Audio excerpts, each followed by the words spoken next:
Kanshi TV ਦੇ ਦਰਸ਼ਕਾਂ ਨੂੰ ਮੇਰੇ ਵੱਲੋਂ ਭਗਵੰਤ ਸਿੰਘ ਵੱਲੋਂ ਆਪ ਸਭ ਨੂੰ ਜੈ ਗੁਰੂਦੇਵ ਜੈ ਭੀਮ। ਅੱਜ ਸਾਡੇ ਨਾਲ ਨੇ ਮੇਰੇ ਪਾਸੇ ਸਤਵੀਰ ਸਿੰਘ ਸ਼ੀਰਾਜੋਲ ਜੈ ਭੀਮ ਅਤੇ ਮੇਰੇ ਨਾਲ ਮੇਰੇ ਸਾਥੀ ਕੁਲਵੰਤ ਸਿੰਘ ਨਾਲ ਨੇ ਅੱਜ। ਹਾਂਜੀ, ਸਾਰਿਆਂ ਨੂੰ ਮੇਰੇ ਵੱਲੋਂ ਜੈ ਗੁਰੂਦੇਵ ਜੈ ਭੀਮ ਅਤੇ ਸਾਰੀ ਜਿਹੜੀ ਮੈਨੇਜਮੈਂਟ ਟੀਮ ਆ ਉਹਨੂੰ ਵੀ ਮੇਰੇ ਵੱਲੋਂ ਨਾਲੇ ਤਾਂ ਜਿਹੜੀ ਲੋਹੜੀ ਲੰਘ ਕੇ ਗਈ ਉਹਨਾਂ ਦੀ ਵੀ ਵਧਾਈਆਂ ਮੁਬਾਰਕਾਂ। ਸੋ ਥੈਂਕ ਯੂ ਤੁਹਾਡਾ ਜੀ। ਸਭ ਤੋਂ ਪਹਿਲਾਂ ਮੈਂ ਆਪਣੇ ਸਾਰਿਆਂ ਨੂੰ ਭਗਦੇ ਮਸਲੇ ਦੇਖਣ ਵਾਲੇ ਮੇਰੇ ਜਿਹੜੇ ਵਿਊਅਰਸ ਨੇ, ਮੇਰੇ ਦੋਸਤ ਨੇ, ਸਭ ਨੂੰ ਮੇਰੇ ਵੱਲੋਂ ਫਿਰ ਚੀ ਸਲਾਮ। ਅਤੇ ਦੋਸਤੋ, ਸਭ ਤੋਂ ਪਹਿਲਾਂ ਮੈਂ ਆਪਣੇ ਸਾਰੇ ਦਰਸ਼ਕਾਂ ਨੂੰ ਬਾਬਾ ਗਦਰੀ ਬਾਬਾ ਮੰਗੂ ਰਾਮ ਜੀ ਦੇ ਜਨਮ ਦਿਨ ਦੀਆਂ ਬਹੁਤ ਬਹੁਤ ਵਧਾਈਆਂ ਪੇਸ਼ ਕਰਦਾ। ਗਦਰੀ ਬਾਬਾ ਮੰਗੂ ਰਾਮ ਜੀ ਜੋ ਆਦਿ ਧਰਮ ਦੇ ਬਾਨੀ ਵੀ ਨੇ ਅਤੇ ਉਹਨਾਂ ਦੇ ਲਈ ਸਭ ਨੂੰ ਸ਼ੁਭ ਕਾਮਨਾਵਾਂ। ਅਤੇ ਮੇਰੇ ਦੋਸਤੋ, ਇਹਨਾਂ ਬਾਰੇ ਕਿਤੇ ਮੌਕਾ ਮਿਲਿਆ ਤਾਂ ਫਿਰ ਪ੍ਰੋਗਰਾਮ ਕਰਾਂਗੇ। ਅੱਜ ਭਗਦੇ ਮਸਲੇ ਦੇ ਵਿੱਚ ਜਿਹੜੇ ਸਾਡੇ ਕੋਲ ਭਗਦੇ ਮਸਲੇ ਨੇ ਉਹ 4 ਜਾਂ 5 ਨੇ ਅਤੇ ਜਿਨ੍ਹਾਂ ਦੇ ਬਾਰੇ ਅਸੀਂ ਗੱਲਬਾਤ ਕਰਾਂਗੇ। ਸਭ ਤੋਂ ਪਹਿਲਾਂ ਮੈਂ ਆਪਣੇ ਸਾਥੀਆਂ ਨੂੰ ਪੁੱਛਾਂਗਾ ਕਿ ਲੋਹੜੀ ਕੱਲ੍ਹ ਲੰਘ ਕੇ ਗਈ ਆ ਅਤੇ ਉਹਨਾਂ ਦੇ ਲੋਹੜੀ ਬਾਰੇ ਕੀ ਵਿਚਾਰ ਨੇ, ਕਿਉਂਕਿ ਪੰਜਾਬ ਦੇ ਵਿੱਚ ਲੋਹੜੀ ਕਈ ਤਰ੍ਹਾਂ ਮਨਾਈ ਗਈ ਆ ਅਤੇ ਉਸ ਬਾਰੇ ਮੈਂ ਸਾਥੀ ਸ਼ੀਰਾਜੋਲ ਨੂੰ ਜੇ ਹੋ ਸਕਦਾ ਅਤੇ ਉਹ ਆਪਣੇ ਦੱਸਣਗੇ ਉਹਨਾਂ ਦਾ ਕੀ ਸੋਚਦੇ ਨੇ, ਕੱਲ੍ਹ ਕਿਸ ਤਰ੍ਹਾਂ ਲੋਹੜੀ ਕਿਸ ਤਰ੍ਹਾਂ ਰਹੀ, ਇਹਨਾਂ ਨੇ ਕਿਸ ਤਰ੍ਹਾਂ ਮਨਾਈ ਲੋਹੜੀ। ਹਾਂਜੀ ਕਿਉਂਕਿ ਜਿਹੜੀ ਇਸ ਸਾਲ ਜਿਹੜੀ ਕੱਲ੍ਹ ਲੋਹੜੀ ਮਨਾਈ ਗਈ ਆ, ਮੈਂ ਕਹਿੰਦਾ ਬਹੁਤ ਵਧੀਆ ਤਰੀਕੇ ਦੇ ਨਾਲ, ਸਹੀ ਤਰੀਕੇ ਦੇ ਨਾਲ ਜਿੱਦਾਂ ਮਨਾਉਣੀ ਚਾਹੀਦੀ ਹੈਗੀ ਆ। ਕਰਕੇ ਆਪਾਂ ਹਮੇਸ਼ਾ ਦੁੱਲਾ ਭੱਟੀ ਦੀ ਉਹਦੇ ਨਾਂ 'ਤੇ ਲੋਹੜੀ ਮਨਾਉਂਦੇ, ਉਹਦਾ ਆਪਾਂ ਗਾਉਂਦੇ ਵੀ ਹੈਗੇ ਆ ਕਿ ਜਿਹੜਾ ਦੁੱਲਾ ਭੱਟੀ ਸੀਗਾ ਅਕਬਰ ਦੇ ਟਾਈਮ 'ਤੇ, ਜਿਹੜਾ ਅਕਬਰ ਉਹ ਵੀ ਖੇਤੀ ਕਰਦਾ ਸੀਗਾ, ਜਿਹੜਾ ਅਕਬਰ ਉਹ ਆਪਣਾ ਜਿਹੜਾ ਟੈਕਸ ਲਾਉਂਦੇ ਹੁੰਦੇ ਰਾਜੇ 'ਤੇ, ਇਹਨਾਂ ਨੇ ਰਿਫਿਊਜ਼ ਕਰ ਦਿੱਤਾ ਸੀਗਾ ਉਹ ਟੈਕਸ ਦੇਣ ਨੂੰ। ਅਤੇ ਉਹਦੇ ਬਾਬੇ ਨੂੰ ਵੀ, ਦੁੱਲਾ ਭੱਟੀ ਦੇ ਬਾਬੇ ਨੂੰ ਵੀ ਫਾਂਸੀ ਲਾ ਕੇ ਪੁੱਠਾ ਲਗਾਇਆ ਗਿਆ ਅਤੇ ਉਹਦੇ ਪੇ ਨੂੰ ਵੀ, ਅਤੇ ਇੱਦਾਂ ਦੁੱਲੇ ਭੱਟੀ ਨੂੰ ਵੀ 1599 ਦੇ ਵਿੱਚ ਫਾਂਸੀ ਦੇ ਨਾਲ ਲਗਾ ਕੇ। ਉਹ ਕਰਕੇ ਉਹ ਜਿਹੜਾ ਕਿਸਾਨ ਸੀਗਾ, ਕਿਸਾਨਾਂ ਦੀ ਉਹ ਮਦਦ ਕਰਦਾ ਸੀਗਾ, ਉਹ ਰਿਫਿਊਜ਼ ਕਰਦਾ ਸੀ, ਕਹਿੰਦਾ ਜਿਹੜੀ ਅਸੀਂ ਕਮਾਈ ਕਰਦੇ ਕਣਕ ਲਾਉਂਦੇ ਜੋ ਵੀ ਆ ਇਹ ਸਾਡਾ ਹਿੱਸਾ ਬਣਦਾ ਹੈਗਾ। ਅਤੇ ਇੰਨਾ ਕੁ ਮੈਂ ਕਹਿੰਦਾ ਠੀਕ ਹੈ। ਅੱਛਾ ਦੋਸਤੋ, ਜਿਹੜਾ ਲੋਹੜੀ ਦਾ ਤਿਉਹਾਰ ਹੈ ਐਤਕੀ ਬਿਲਕੁਲ ਸਹੀ ਸਮੇਂ 'ਤੇ ਆਇਆ ਅਤੇ ਕਿਉਂਕਿ ਜਿਹੜਾ ਇਸ ਦਾ ਪਿਛੋਕੜ ਹੈ, ਜਿੰਨਾ ਕਈ ਤਰ੍ਹਾਂ ਦੀਆਂ ਕਥਾਵਾਂ ਪਰੰਪਰਾਵਾਂ ਸਾਡੇ ਲੋਹੜੀ ਬਾਰੇ ਚੱਲਦੀਆਂ ਅਤੇ ਉਹਨਾਂ ਦੇ ਵਿੱਚੋਂ ਜਿਹੜੀ ਕਿ ਸ਼ੀਰਾ ਜੀ ਨੇ ਦੱਸੀਆਂ ਕਿ ਕਿਸ ਤਰ੍ਹਾਂ ਦੁੱਲਾ ਭੱਟੀ ਨੇ ਉਸ ਟਾਈਮ ਦੇ ਵਿੱਚ ਅਕਬਰ ਦੇ ਖਿਲਾਫ ਸੈਨਾ ਆਪਣੀ ਬਣਾ ਕੇ ਕਿਸ ਤਰ੍ਹਾਂ ਉਹਦੇ ਨਾਲ ਲੜਾਈ ਕੀਤੀ ਅਤੇ ਉਹ ਟੈਕਸ ਮਾਫ ਕਰਾਉਣ ਦੀ ਪੂਰੀ ਕੋਸ਼ਿਸ਼ ਕੀਤੀ। ਉਹੀ ਘੋਲ ਅੱਜ ਸਾਡਾ ਦਿੱਲੀ ਦੇ ਬਾਰਡਰਾਂ 'ਤੇ ਚੱਲਦਾ ਪਿਆ, ਸਾਡੇ ਪੰਜਾਬ ਕਿਸਾਨ ਭਰਾਵਾਂ ਦਾ। ਉਹਨਾਂ ਬਾਰੇ ਮੈਂ ਜੇ ਸਾਥੀ ਆਪਣੇ ਮੇਰੇ ਦੋਸਤ ਕੁਲਵੰਤ ਜੀ ਕੁਝ ਦੱਸਣਾ ਚਾਹੁੰਦੇ ਨੇ, ਇਹਨਾਂ ਦੇ ਲੋਹੜੀ ਬਾਰੇ ਕੀ ਵਿਚਾਰ ਨੇ, ਇਹ ਦੱਸ ਸਕਦੇ ਨੇ। ਹਾਂਜੀ ਕੀ ਸੋਚਦੇ ਹੋ ਜੀ? ਹਾਂਜੀ ਭਗਵੰਤ ਜੀ, ਇਹ ਗੱਲ ਇੱਦਾਂ ਹੈ ਵੀ ਲੋਹੜੀ ਦਾ ਤਿਉਹਾਰ ਜਿਹੜਾ ਕੱਲ੍ਹ ਲੰਘ ਕੇ ਗਿਆ 13 ਤਰੀਕ ਨੂੰ ਮੋਸਟਲੀ ਆਪਾਂ ਪੂਰੇ ਭਾਰਤ ਦੇ ਵਿੱਚ ਜਾਂ ਪੂਰੇ ਵਰਲਡ ਦੇ ਵਿੱਚ ਮਨਾਉਂਦੇ ਹਾਂ ਲੋਹੜੀ ਦਾ ਤਿਉਹਾਰ। ਸੋ ਜਿੱਦਾਂ ਕਿ ਪਹਿਲਾਂ ਕਿਸਾਨ ਜਥੇਬੰਦੀਆਂ ਨੇ ਤਕਰੀਬਨ ਇਹ ਸਟੇਜਾਂ ਦੇ ਉੱਤੋਂ ਅਨਾਊਂਸ ਕੀਤਾ ਸੀਗਾ ਵੀ ਜਿਹੜਾ ਐਤਕੀ ਲੋਹੜੀ ਦਾ ਤਿਉਹਾਰ ਆ, ਜਿਹੜਾ ਸਾਨੂੰ ਐਤਕੀ ਨਵੇਂ ਤਰੀਕੇ ਦੇ ਨਾਲ ਮਨਾਉਣ ਲਈ ਉਹਨਾਂ ਨੇ ਜਿਹੜਾ ਪ੍ਰੇਰਿਆ ਕਿ ਕਿੱਦਾਂ ਤੁਸੀਂ ਜਿਹੜਾ ਕਿਸਾਨੀ ਘੋਲ ਚੱਲ ਰਿਹਾ ਇਹਦੇ ਵਿੱਚ ਤੁਸੀਂ ਲੋਹੜੀ ਮਨਾਉਣੀ ਆ ਵੀ ਜਣੀ ਅੱਗ ਬਾਲ ਕੇ, ਤਾਂ ਜਿੱਦਾਂ ਅੱਗੇ ਅਸੀਂ ਤਿਲ ਉਹਦੇ ਵਿੱਚ ਸੁੱਟਦੇ ਹਾਂ ਜਾਂ ਰਿਉੜੀਆਂ ਸੁੱਟਦੇ ਹਾਂ ਜਾਂ ਮੂੰਗਫਲੀ ਸੁੱਟਦੇ ਹਾਂ ਜਾਂ ਹੋਰ ਵੀ ਕੋਈ ਤਰੀਕੇ ਜਿਹੜੇ ਹੈਗੇ ਆ ਉਹਨੂੰ ਮਨਾਉਣ ਦੇ ਆ। ਸੋ ਐਤਕੀ ਤੁਸੀਂ ਇੱਦਾਂ ਨਹੀਂ ਕਰਨਾ ਹੈਗਾ। ਸੋ ਐਤਕੀ ਉਹਨਾਂ ਨੇ ਜਿੱਦਾਂ ਦੱਸਿਆ ਸੀਗਾ ਕਿ ਜਿਹੜੇ ਇਹ ਬਿੱਲ ਆ, ਕਾਨੂੰਨ ਆ, ਇਹ ਪਾਸ ਹੋ ਚੁੱਕੇ ਆ, ਤਾਂ ਇਹਨਾਂ ਦੇ ਤੁਸੀਂ ਘਰ ਦੇ ਵਿੱਚ ਇੱਕ ਪੇਪਰ ਲੈ ਕੇ, ਤਾਂ ਪੇਪਰ ਨੂੰ ਉਹਦੇ ਟੁਕੜੇ ਕਰਕੇ ਛੋਟੀਆਂ ਛੋਟੀਆਂ ਪਰਚੀਆਂ ਬਣਾ ਕੇ ਤਾਂ ਉਹਨੂੰ ਇੱਦਾਂ ਤੁਸੀਂ ਅੱਗ ਦੇ ਵਿੱਚ ਸੁੱਟਣਾ ਅਤੇ ਨਾਲ ਇਹ ਕਹਿਣਾ ਕਿ ਜਿਹੜੇ ਕਾਨੂੰਨ ਆ ਇਹ ਅਸੀਂ ਇਹ ਦਫਨ ਕਰ ਰਹੇ ਹਾਂ, ਅਸੀਂ ਇਹ ਕਾਨੂੰਨਾਂ ਨੂੰ ਨਹੀਂ ਮੰਨਦੇ ਜਿਹੜੇ ਤੁਸੀਂ ਇਹ ਕਾਲੇ ਕਾਨੂੰਨ ਲਿਆ ਕੇ ਤਾਂ ਇਹ ਸਾਡੇ ਦੇ ਉੱਤੇ ਪੂਰੇ ਭਾਰਤ ਦੇ ਲੋਕਾਂ ਦੇ ਉੱਤੇ ਜਿਹੜੇ ਕਿਸਾਨਾਂ 'ਤੇ ਇਹ ਲਾਗੂ ਕੀਤੇ ਆ।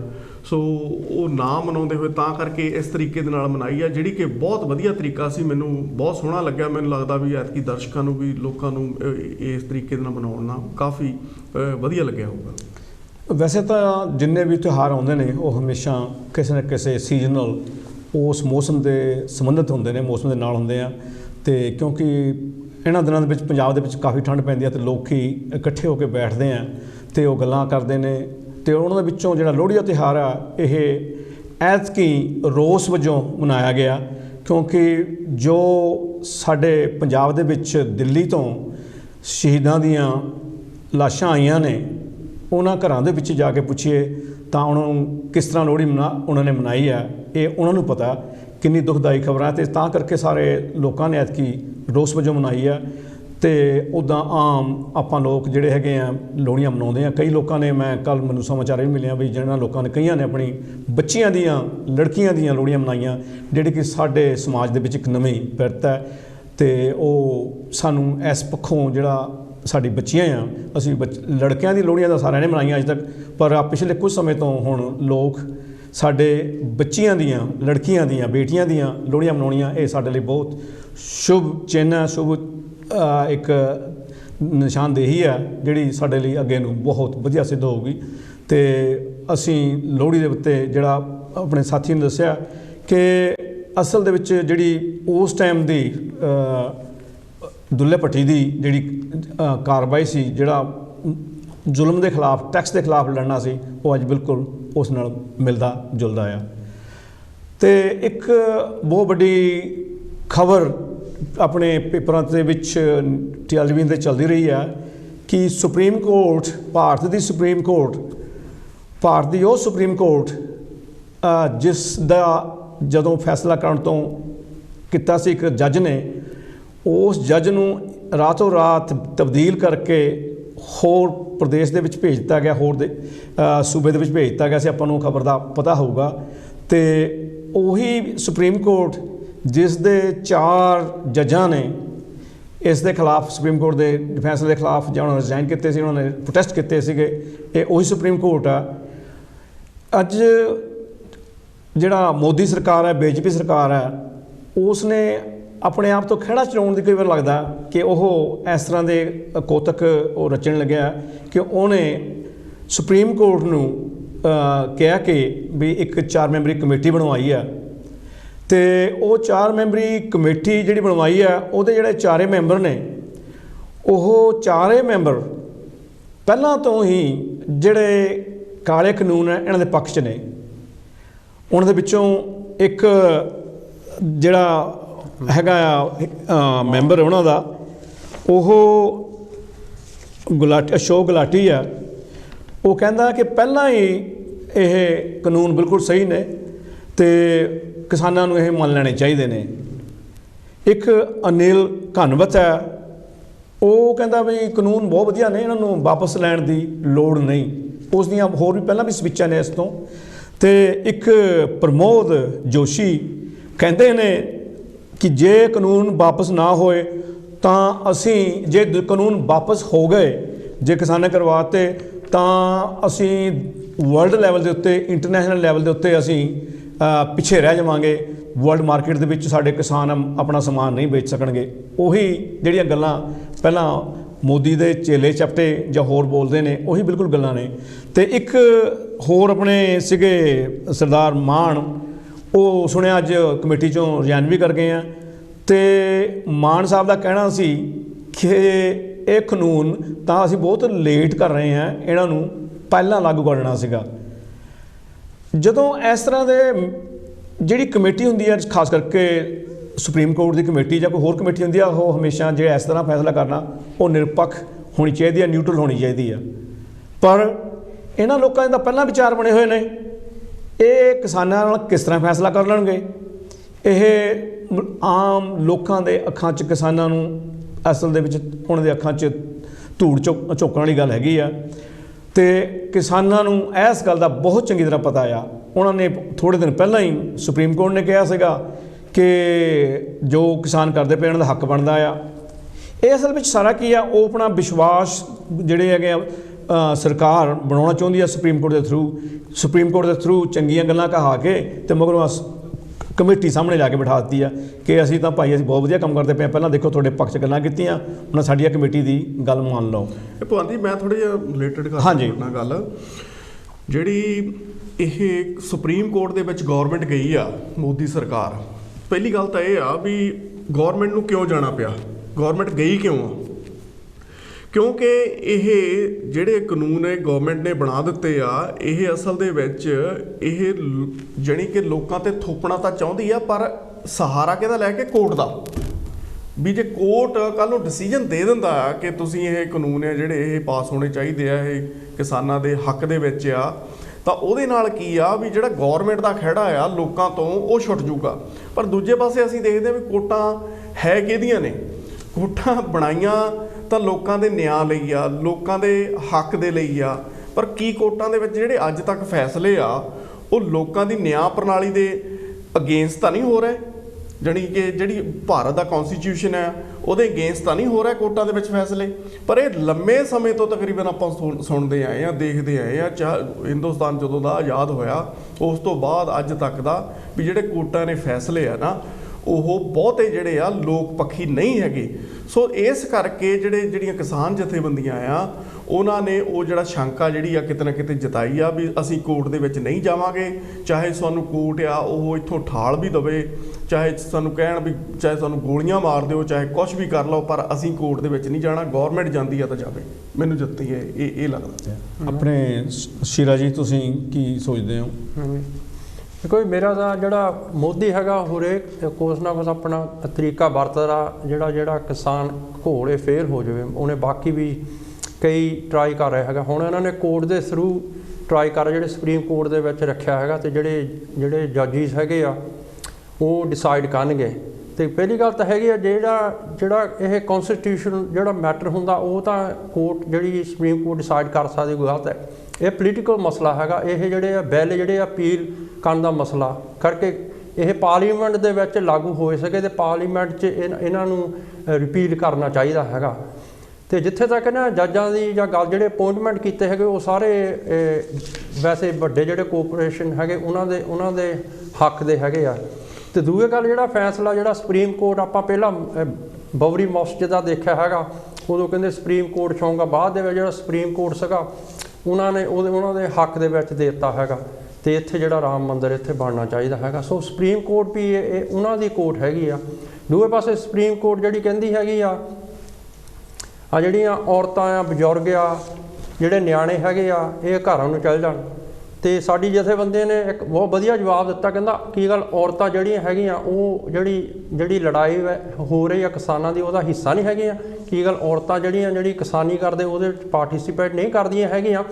ਉਹ ਇੱਕ ਤਰ੍ਹਾਂ ਇਹਨਾਂ ਨੂੰ ਤੋੜਨਾ ਚਾਹੁੰਦਾ ਹੈਗਾ। ਅਤੇ ਸਾਰੇ ਬਜ਼ੁਰਗ ਨਿਆਣੇ ਉੱਠ ਕੇ ਚਲੇ ਜਾਣ, ਜਿਹੜੇ ਨੌਜਵਾਨ ਰਹਿ ਜਾਣ, ਕੁਛ ਨਾ ਕੁਛ ਸ਼ਰਾਰਤ ਕਰਾ ਕੇ, ਅਤੇ ਜਿਹੜੀ ਇਵੈਂਟ ਕੋਈ ਇੱਦਾਂ ਦੀ ਹੋਵੇ ਜਿੱਥੇ ਕੁਛ ਹੱਲਾ ਛੱਲਾ ਹੋ ਜਾਵੇ ਅਤੇ ਆਰਮੀ ਬੁਲਾਉਣੀ ਪਵੇ ਜਾਂ ਪੈਰਾਮਿਲਟਰੀ ਬੁਲਾਉਣੀ ਪਵੇ, ਅਤੇ ਜਿਹੜਾ ਸੰਘਰਸ਼ ਖੇਰੂ ਹੋ ਜਾਊਗਾ। ਉਹ ਇਸ ਨੀਤੀ ਚਾਹੁੰਦੀ ਆ। ਜਿਹੜੀ ਆਪਣੇ ਲੀਡਰਸ਼ਿਪ ਬੜੀ ਸਿਆਣੀ, ਉਹਨੇ ਕਾਫੀ ਕਲੀਅਰ ਕਰ ਦਿੱਤਾ ਸੀ, ਕਹਿੰਦੇ ਨਾ ਇਹ ਅਸੀਂ ਪਟੀਸ਼ਨ ਪਾਈ ਹੈਗੀ ਆ, ਨਾ ਅਸੀਂ ਇਹਨੂੰ ਰੈਕਗਨਾਈਜ਼ ਕਰਦੇ ਆ, ਨਾ ਅਸੀਂ ਕਮੇਟੀ ਦੇ ਅਸੀਂ ਮੈਂਬਰ ਬਣਨਾ ਹੈਗਾ। ਅਸੀਂ ਇਹ ਵੀ ਚਾਹੁੰਦੇ ਆ ਜੋ ਵੀ ਜਿਹੜਾ ਕਿਸਾਨ ਜਿਹੜੀ ਲੀਡਰਸ਼ਿਪ ਹੈਗੀ ਆ ਉਹਦੀ ਸਾਨੂੰ ਸੁਣਨੀ ਚਾਹੀਦੀ ਆ, ਜਿੱਦਾਂ ਵੀ ਹੁਕਮ ਕਰਦੀ ਆ ਉਹਦਾ ਸਾਨੂੰ ਮੰਨਣਾ ਚਾਹੀਦਾ ਹੈਗਾ।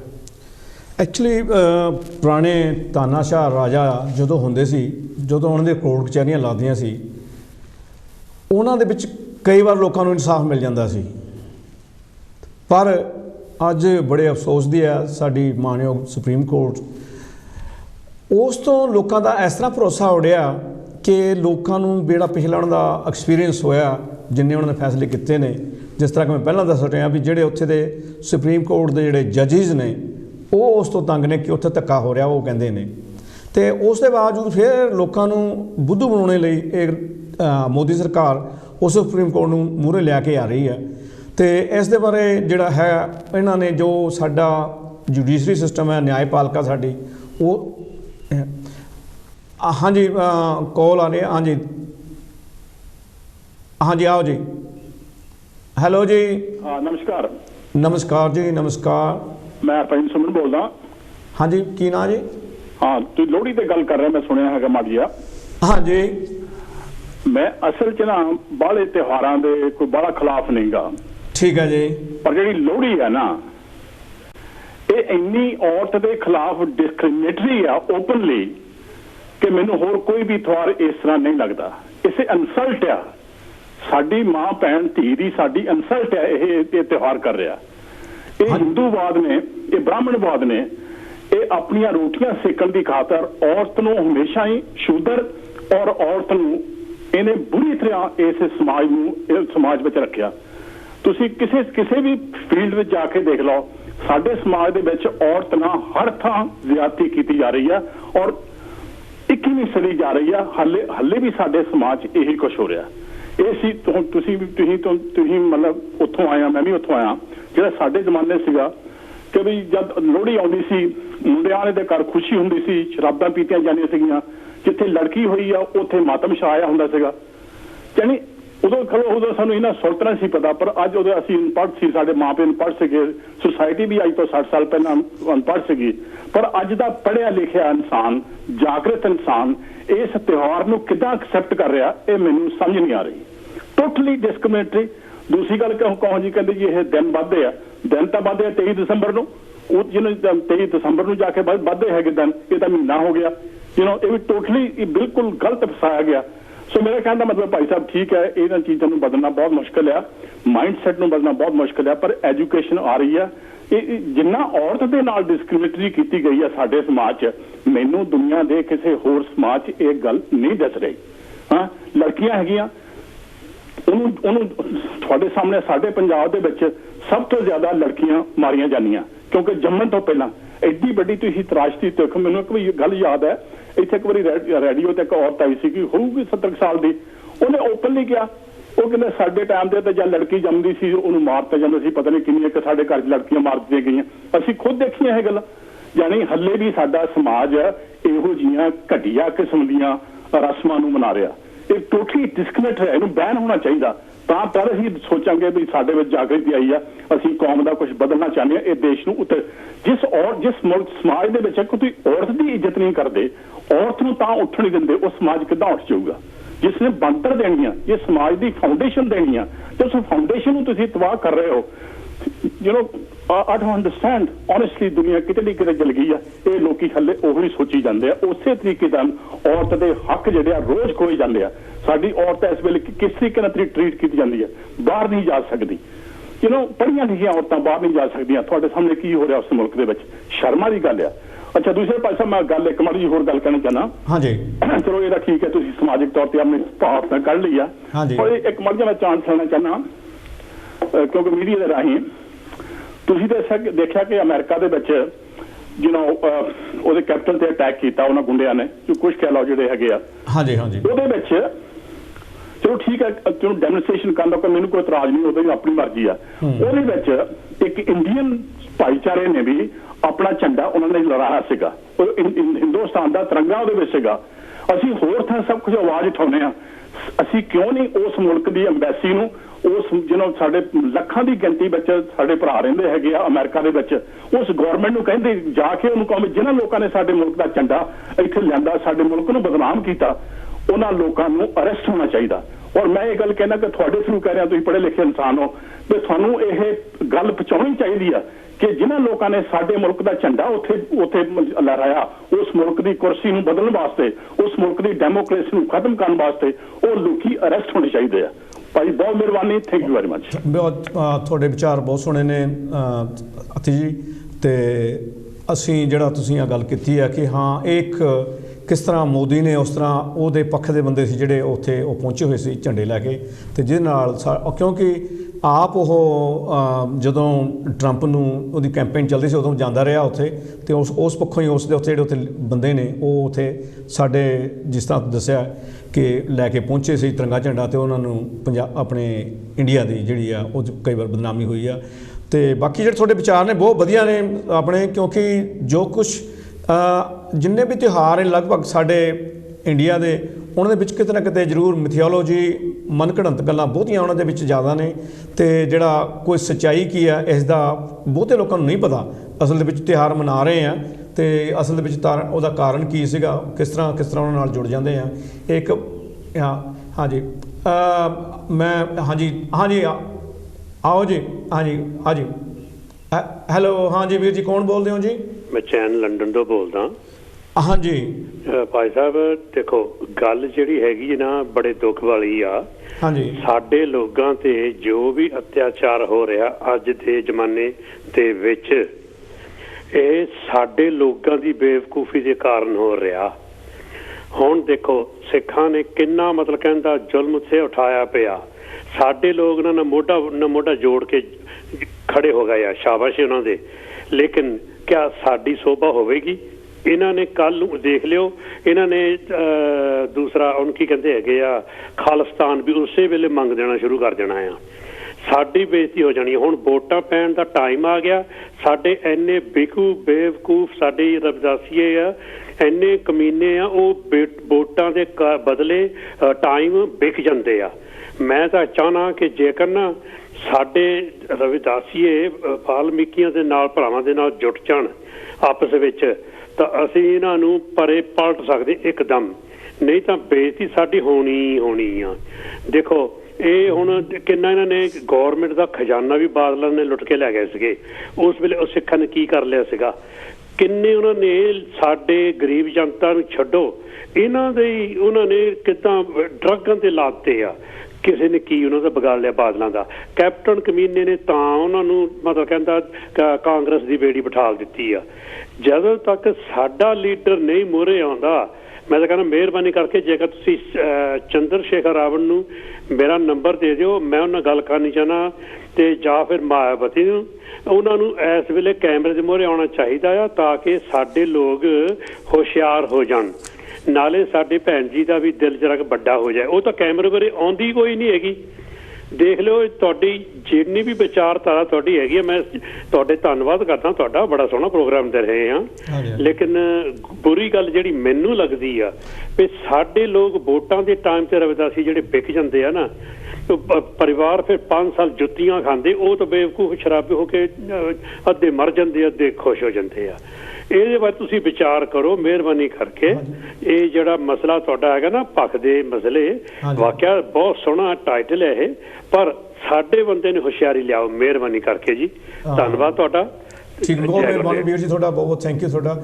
ਹਾਂਜੀ ਤੁਸੀਂ ਕੁਝ ਕਹਿਣਾ ਚਾਹੋਗੇ ਕੁਲਵੰਤ ਜੀ? ਹਾਂਜੀ ਦੇਖੋ ਹੁਣ ਜਿੱਦਾਂ ਇਹ ਭਾਈ ਸਾਹਿਬ ਹੁਣ ਕਹਿ ਕੇ ਗਏ ਆ ਕਿ ਸਾਡੇ ਲੋਕਾਂ ਦੀ ਮੂਰਖਤਾ ਦੇ ਨਾਲ ਸ਼ਾਇਦ ਜਿਹੜੀ ਇਹ ਲੋਕ ਹੈ ਰਾਜ ਕਰ ਰਹੇ ਆ।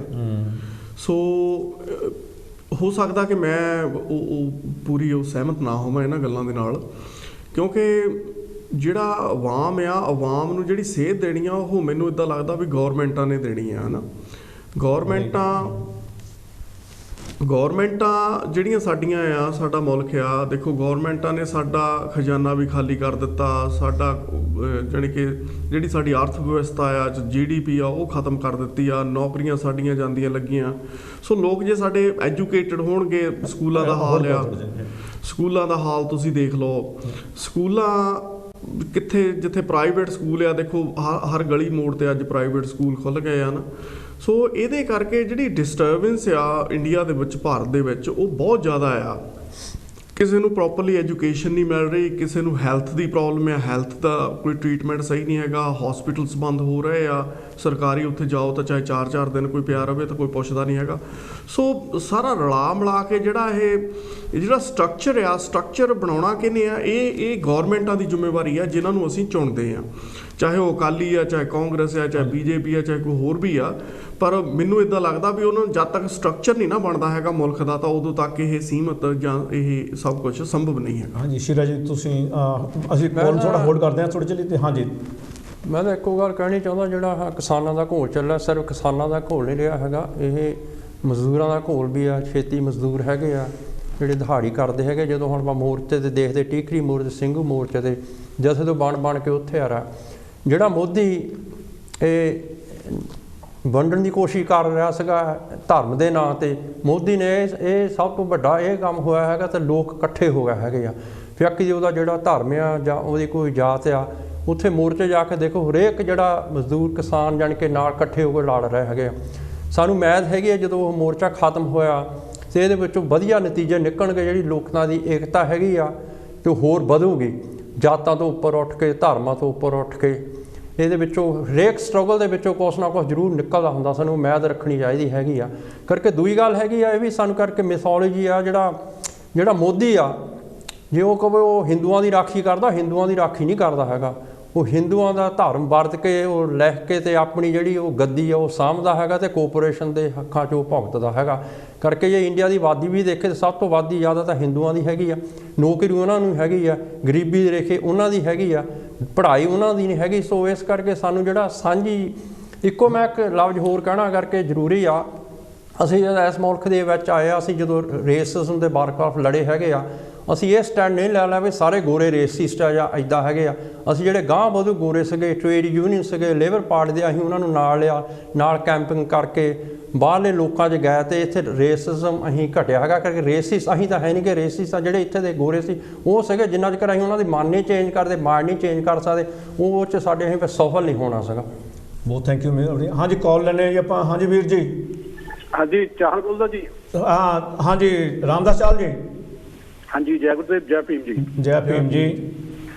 ਬਹੁਤ ਵਧੀਆ ਪੱਖ ਦੇ ਮਸਲਿਆਂ ਨੇ ਇੱਕ ਪ੍ਰੋਜੈਕਟਰ ਵੀ ਦਿੱਤਾ ਸਾਨੂੰ। ਆ ਦੇਖ ਲਓ ਤੁਹਾਡੀ ਸੀਟ ਅੱਜ ਅਸੀਂ ਸੰਭਾਲ ਰਹੇ ਹਾਂ। ਹਾਂਜੀ ਮੈਂ ਬਹੁਤ ਵਧੀਆ ਗੱਲ ਆ, ਮਸਲਾ ਵੀ ਬਹੁਤ ਵਧੀਆ ਚੱਲ ਰਿਹਾ।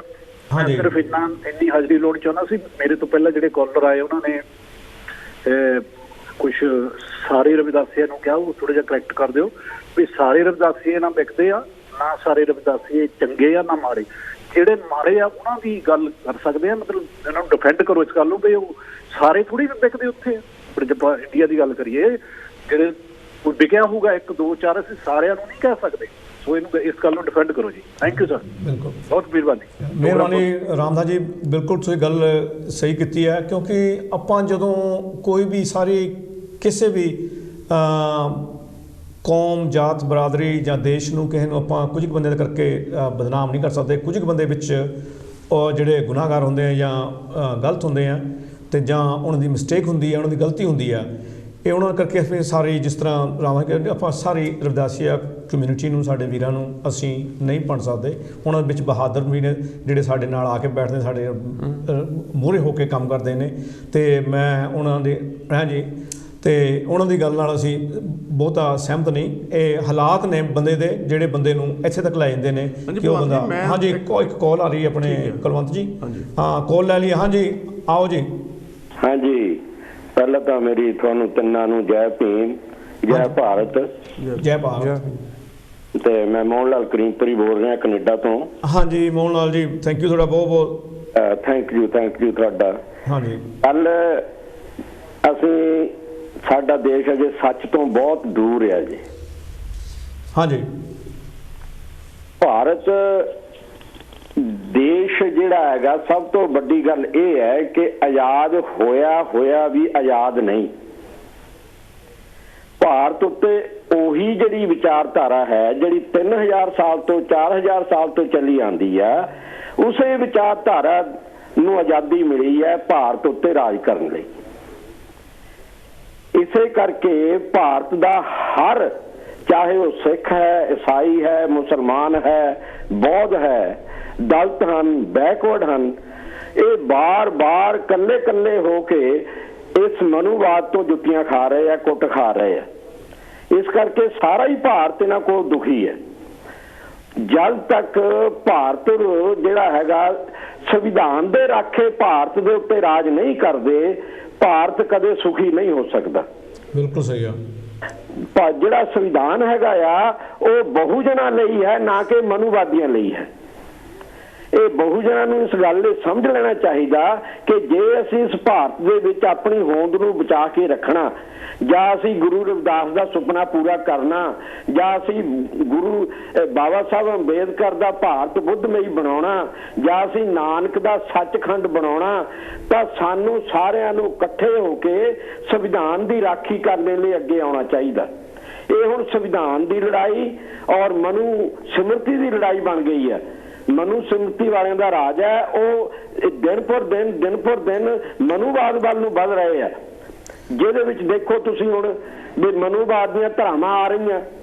ਅਗਰ ਦਲਿਤਾਂ ਦੇ ਘਰ ਜਾ ਕੇ ਪ੍ਰਕਾਸ਼ ਦਾ ਬੰਦਾ ਉਹਨਾਂ ਨੂੰ ਕੁੱਟਦਾ ਆ, ਉਹਨਾਂ ਨੂੰ ਬੁਰਾ ਭਲਾ ਕਹਿੰਦਾ ਆ, ਤਾਂ ਉੱਤੇ ਕੋਈ FIR ਨਹੀਂ ਹੋਏਗੀ। ਕਿੱਡੀ ਬੜੀ ਇਹ ਜ਼ੁਲਮ ਦੀ ਕਹਾਣੀ ਹੈਗੀ ਆ। ਇਹ ਹੁਣ ਜਿਹੜਾ ਕਿਸਾਨ ਅੰਦੋਲਨ ਹੈ, ਅਗਰ ਮੈਂ ਚਾਹੁੰਦਾ ਕਿ ਇਹ ਕਿਸਾਨ ਅੰਦੋਲਨ ਬਹੁਜਨ ਦਾ ਅੰਦੋਲਨ ਬਣ ਜਾਏ, ਇਹ ਸਰਕਾਰ ਨੂੰ ਜੜੋਂ ਫੈਂਕ ਕੇ ਸਿੱਟਣ ਦਾ ਅੰਦੋਲਨ ਬਣ ਜਾਏ, ਨਾ ਕਿ ਇਹ ਜਿਹੜੀਆਂ ਮੰਗਾਂ ਲੈ ਕੇ ਕਿਸਾਨ ਬੈਠੇ ਆ ਇਹ ਪੂਰੀਆਂ ਹੋਣ ਜਾਂ ਨਾ ਹੋਣ। ਕਿਸਾਨਾਂ ਨੂੰ, ਬਹੁਜਨਾਂ ਨੂੰ, ਗਾਹਾਂ ਨੂੰ ਇਹ ਜਿਹੜੀ ਸਰਕਾਰ ਦੀਆਂ ਜੜ੍ਹਾਂ ਹੀ ਪੱਟ ਕੇ ਸਿੱਟ ਦੇਣੀਆਂ ਚਾਹੀਦੀਆਂ, ਤਾਂ ਭਾਰਤ ਦਾ ਭਲਾ ਹੋ ਸਕਦਾ, ਤਾਂ ਨਹੀਂ ਹੋ ਸਕਦਾ। ਨਹੀਂ, ਕੱਲ ਮੈਂ ਇੱਕ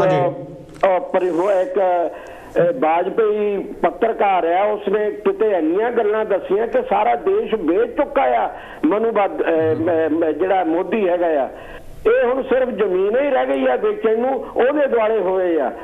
ਜੇ ਅਸੀਂ ਭਾਰਤ ਨੂੰ ਬਚਾਉਣਾ ਆ, ਇੱਕ ਫੇਰੂਮਾਨ ਦੇ ਪੋਤੇ ਨੇ ਗੱਲ ਜਿਹੜੀ ਕੱਲ ਕਹੀ ਆ, ਮੈਂ ਬਹੁਤ ਉਹਦਾ ਧੰਨਵਾਦ ਕਰਦਾ। ਉਸਨੇ ਕਿਹਾ ਕਿ ਜਦ ਤੱਕ ਭਾਰਤ ਸਾਰਾ ਨੈਸ਼ਨਲਾਈਜ਼ ਨਹੀਂ ਹੁੰਦਾ, ਇਹ ਜਿਹੜਾ ਨਿੱਜੀਕਰਨ ਹੈ ਖਤਮ ਨਹੀਂ ਹੁੰਦਾ, ਭਾਰਤ ਨੂੰ ਕਦੇ ਸੁੱਖ ਨਹੀਂ ਮਿਲ ਸਕਦਾ। ਮੈਂ ਉਹਦੇ ਵਿਚਾਰਾਂ ਨਾਲ ਬਹੁਤ ਸਹਿਮਤ ਹਾਂ। ਸਾਨੂੰ ਇਸ ਗੱਲ ਪਾਸੇ ਵਧਣਾ ਚਾਹੀਦਾ ਤਾਂ ਕਿ ਭਾਰਤ ਬਚ ਸਕੇ, ਅਸੀਂ ਬਚ ਸਕੀਏ, ਸੰਵਿਧਾਨ ਬਚ ਸਕੀਏ। Thank you very much. Thank you ਜੀ ਤੁਹਾਡਾ ਬਹੁਤ ਮੋਹਨ ਜੀ। ਅਸਲ ਦੇ ਵਿੱਚ ਕੀ ਹੈ, ਫਿਰ ਆਪਾਂ ਗੱਲ ਇਹ ਹੈ ਜਿਹੜੀ ਸਾਡੇ ਸਾਹਮਣੇ ਹੁਣ ਆਉਂਦੀ ਹੈ ਵੀ ਆਪਾਂ ਕਰਾਂ ਇਸ, ਜਦੋਂ ਆਪਾਂ ਇੱਕ ਪਾਸੇ ਹੋ ਕੇ, ਜਿਸ ਤਰ੍ਹਾਂ ਜੇ ਆਪਣੇ ਘੋਲ ਨੂੰ ਜਿਵੇਂ ਸਿਰਫ ਰਵਿਦਾਸੀਆਂ ਦਾ ਤੇ ਜਾਂ ਹੋਰ ਕਿਸੇ ਜਾਤ ਦਾ ਆਪਾਂ ਕੋਈ ਇਸ ਤਰ੍ਹਾਂ ਦਾ ਵੀ ਘੋਲ ਬਣਾਈਏ, ਜਿਸ ਤਰ੍ਹਾਂ ਸ਼ੀਰਾ ਜੀ ਨੇ ਕਿਹਾ ਵੀ ਜਦੋਂ ਅਸੀਂ ਇੰਗਲੈਂਡ ਦੇ ਵਿੱਚ ਆਪਾਂ ਨਸਲਵਾਦ ਦੇ ਖਿਲਾਫ, ਰੇਸਿਜ਼ਮ ਦੇ ਖਿਲਾਫ ਲੜੇ, ਜਿਹੜੇ ਇੱਥੇ ਦੇ ਗੋਰੇ ਸੀ ਸਾਡੇ ਨਾਲ, ਜਿਹੜੇ ਚੰਗੇ ਗੋਰੇ ਵੀ ਸੀਗੇ, ਜੇ ਉਹ ਸਾਡੇ ਨਾਲ ਨਾ ਹੁੰਦੇ ਤੇ ਅਸੀਂ ਅੱਜ ਜਿਸ ਤਰ੍ਹਾਂ ਇੱਥੇ ਇੱਜ਼ਤ ਮਾਣ ਨਾਲ ਆਪਣੀ ਜੀ ਰਹੇ ਹਾਂ, ਉਸ ਤਰ੍ਹਾਂ ਜੀ ਨਹੀਂ ਸੀ ਆਉਣਾ। ਇਸ ਤਰ੍ਹਾਂ ਹਾਂਜੀ ਠੀਕ ਹੈ ਜੀ, ਲਾਈਵ ਕਾਲ ਆਉਂਦੀ ਪਈ। ਸੋ ਮੇਰਾ ਕਹਿਣ ਦਾ ਵੀ ਜੇ ਤੁਹਾਨੂੰ ਆਪਾਂ ਨੂੰ ਇੱਥੇ ਲੋਕਾਂ ਨੂੰ ਜਿਹੜੇ ਇੱਥੇ ਦੇ ਸਾਡੇ ਵਿੱਚ ਜਿਹੜੀ ਦੂਸਰੀਆਂ, ਮੈਂ ਗੁਸਤਾਖੀ ਲਈ ਮਾਫੀ ਮੰਗਦਾ ਕਿ ਜਾਤਾਂ ਪਤਾ ਨਹੀਂ ਗਾਉਂਦੀ ਆ ਵੀ ਸਾਨੂੰ, ਜੇ ਅਸੀਂ ਇਹ ਸੋਚਦੇ ਹਾਂ ਤਾਂ ਸਾਨੂੰ ਹੋਰ ਜਾਤਾਂ ਦੇ ਨਾਲ ਜਿਹੜੇ ਸਾਡੇ ਹਮ ਖਿਆਲੀ ਨੇ, ਸਾਨੂੰ ਉਹਨਾਂ ਨਾਲ ਲੈਣਾ ਪੈਣਾ, ਉਹ ਸਾਡੇ ਨਾਲ ਖੜਨ ਨੂੰ ਤਿਆਰ ਨੇ। ਹੁਣ ਜਿਹੜਾ ਤੁਸੀਂ ਪ੍ਰੋਗਰਾਮ ਦੇਖਦੇ ਪਏ ਹੋ, ਇਹਦੇ ਵਿੱਚ ਕੋਈ ਇਹ ਤਾਂ ਨਹੀਂ ਹੈ ਕਿ ਅਸੀਂ ਕੋਈ ਇੱਕ ਜਹਾਦ ਦੇ ਇਕੱਠੇ, ਜੇ ਕੋਈ ਇਸ ਤਰ੍ਹਾਂ ਨਹੀਂ, ਆਪਾਂ ਸਾਰਿਆਂ ਨੂੰ ਰਲ ਕੇ ਕਰਨਾ ਪੈਣਾ। ਇਹ ਸਾਡੇ ਲਈ ਬਹੁਤ ਜ਼ਰੂਰੀ ਆ, ਔਰ ਤੁਹਾਡੇ ਸ਼ੁਭ ਵਿਚਾਰ ਸਾਡੇ ਲਈ ਬਹੁਤ ਜ਼ਰੂਰੀ। ਹਾਂਜੀ ਭਾਈ ਸਾਹਿਬ।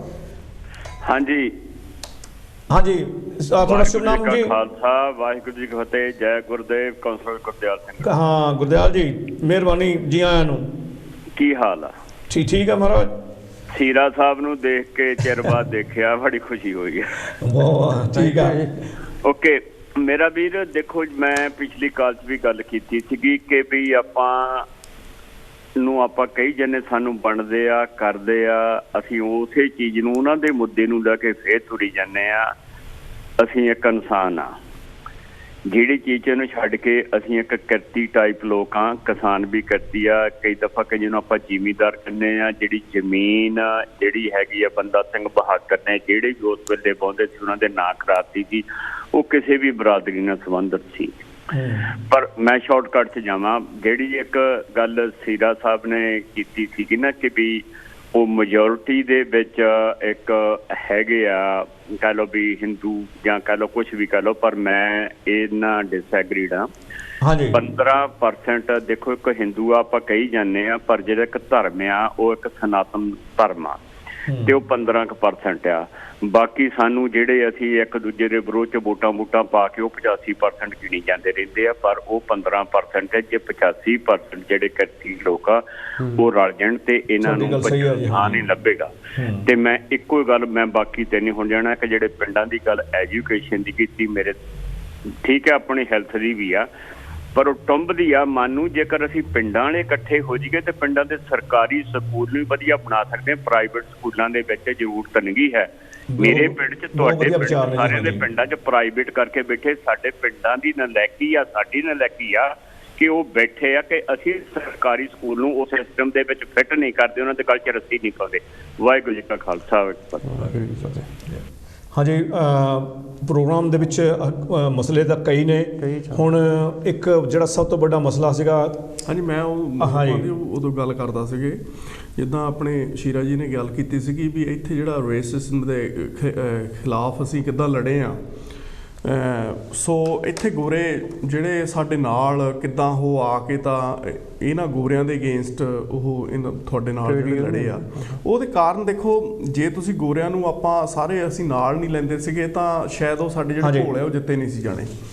ਸੋ ਇਸੇ ਤਰ੍ਹਾਂ ਜਿਹੜਾ ਭਾਰਤ ਦੀ ਆਪਾਂ ਜੇ ਗੱਲ ਕਰੀਏ ਤਾਂ ਭਾਰਤ ਦੇ ਲੋਕ ਇੱਕ ਪਾਸੇ ਹਾਂਜੀ ਜਰਮਨ ਤੋਂ ਕਾਲ ਆਉਂਦੀ ਹੈ। ਹਾਂਜੀ ਹਾਂਜੀ ਵੀਰ ਜੀ ਆਪਾਂ ਉਹਨਾਂ ਨੂੰ ਲੈ ਕੇ ਪਹਿਲਾਂ ਹਾਂਜੀ ਹਾਂਜੀ ਭਾਈ ਸਾਹਿਬ। ਹਾਂਜੀ ਜੈ ਗੁਰਦੇਵ ਜੀ, ਜੈ ਭੀਮ, ਜੈ ਭਾਰਤ ਜੀ। ਜੈ ਗੁਰਦੇਵ ਜੀ, ਜੈ ਭਾਰਤ ਜੀ। ਹਾਂਜੀ ਮੈਂ ਨਿਰਮਲ ਚੰਦਰ ਜਰਮਨ ਤੋਂ ਬੋਲ ਰਿਹਾ ਜੀ। ਹਾਂਜੀ ਨਿਰਮਲ ਚੰਦਰ ਜੀ।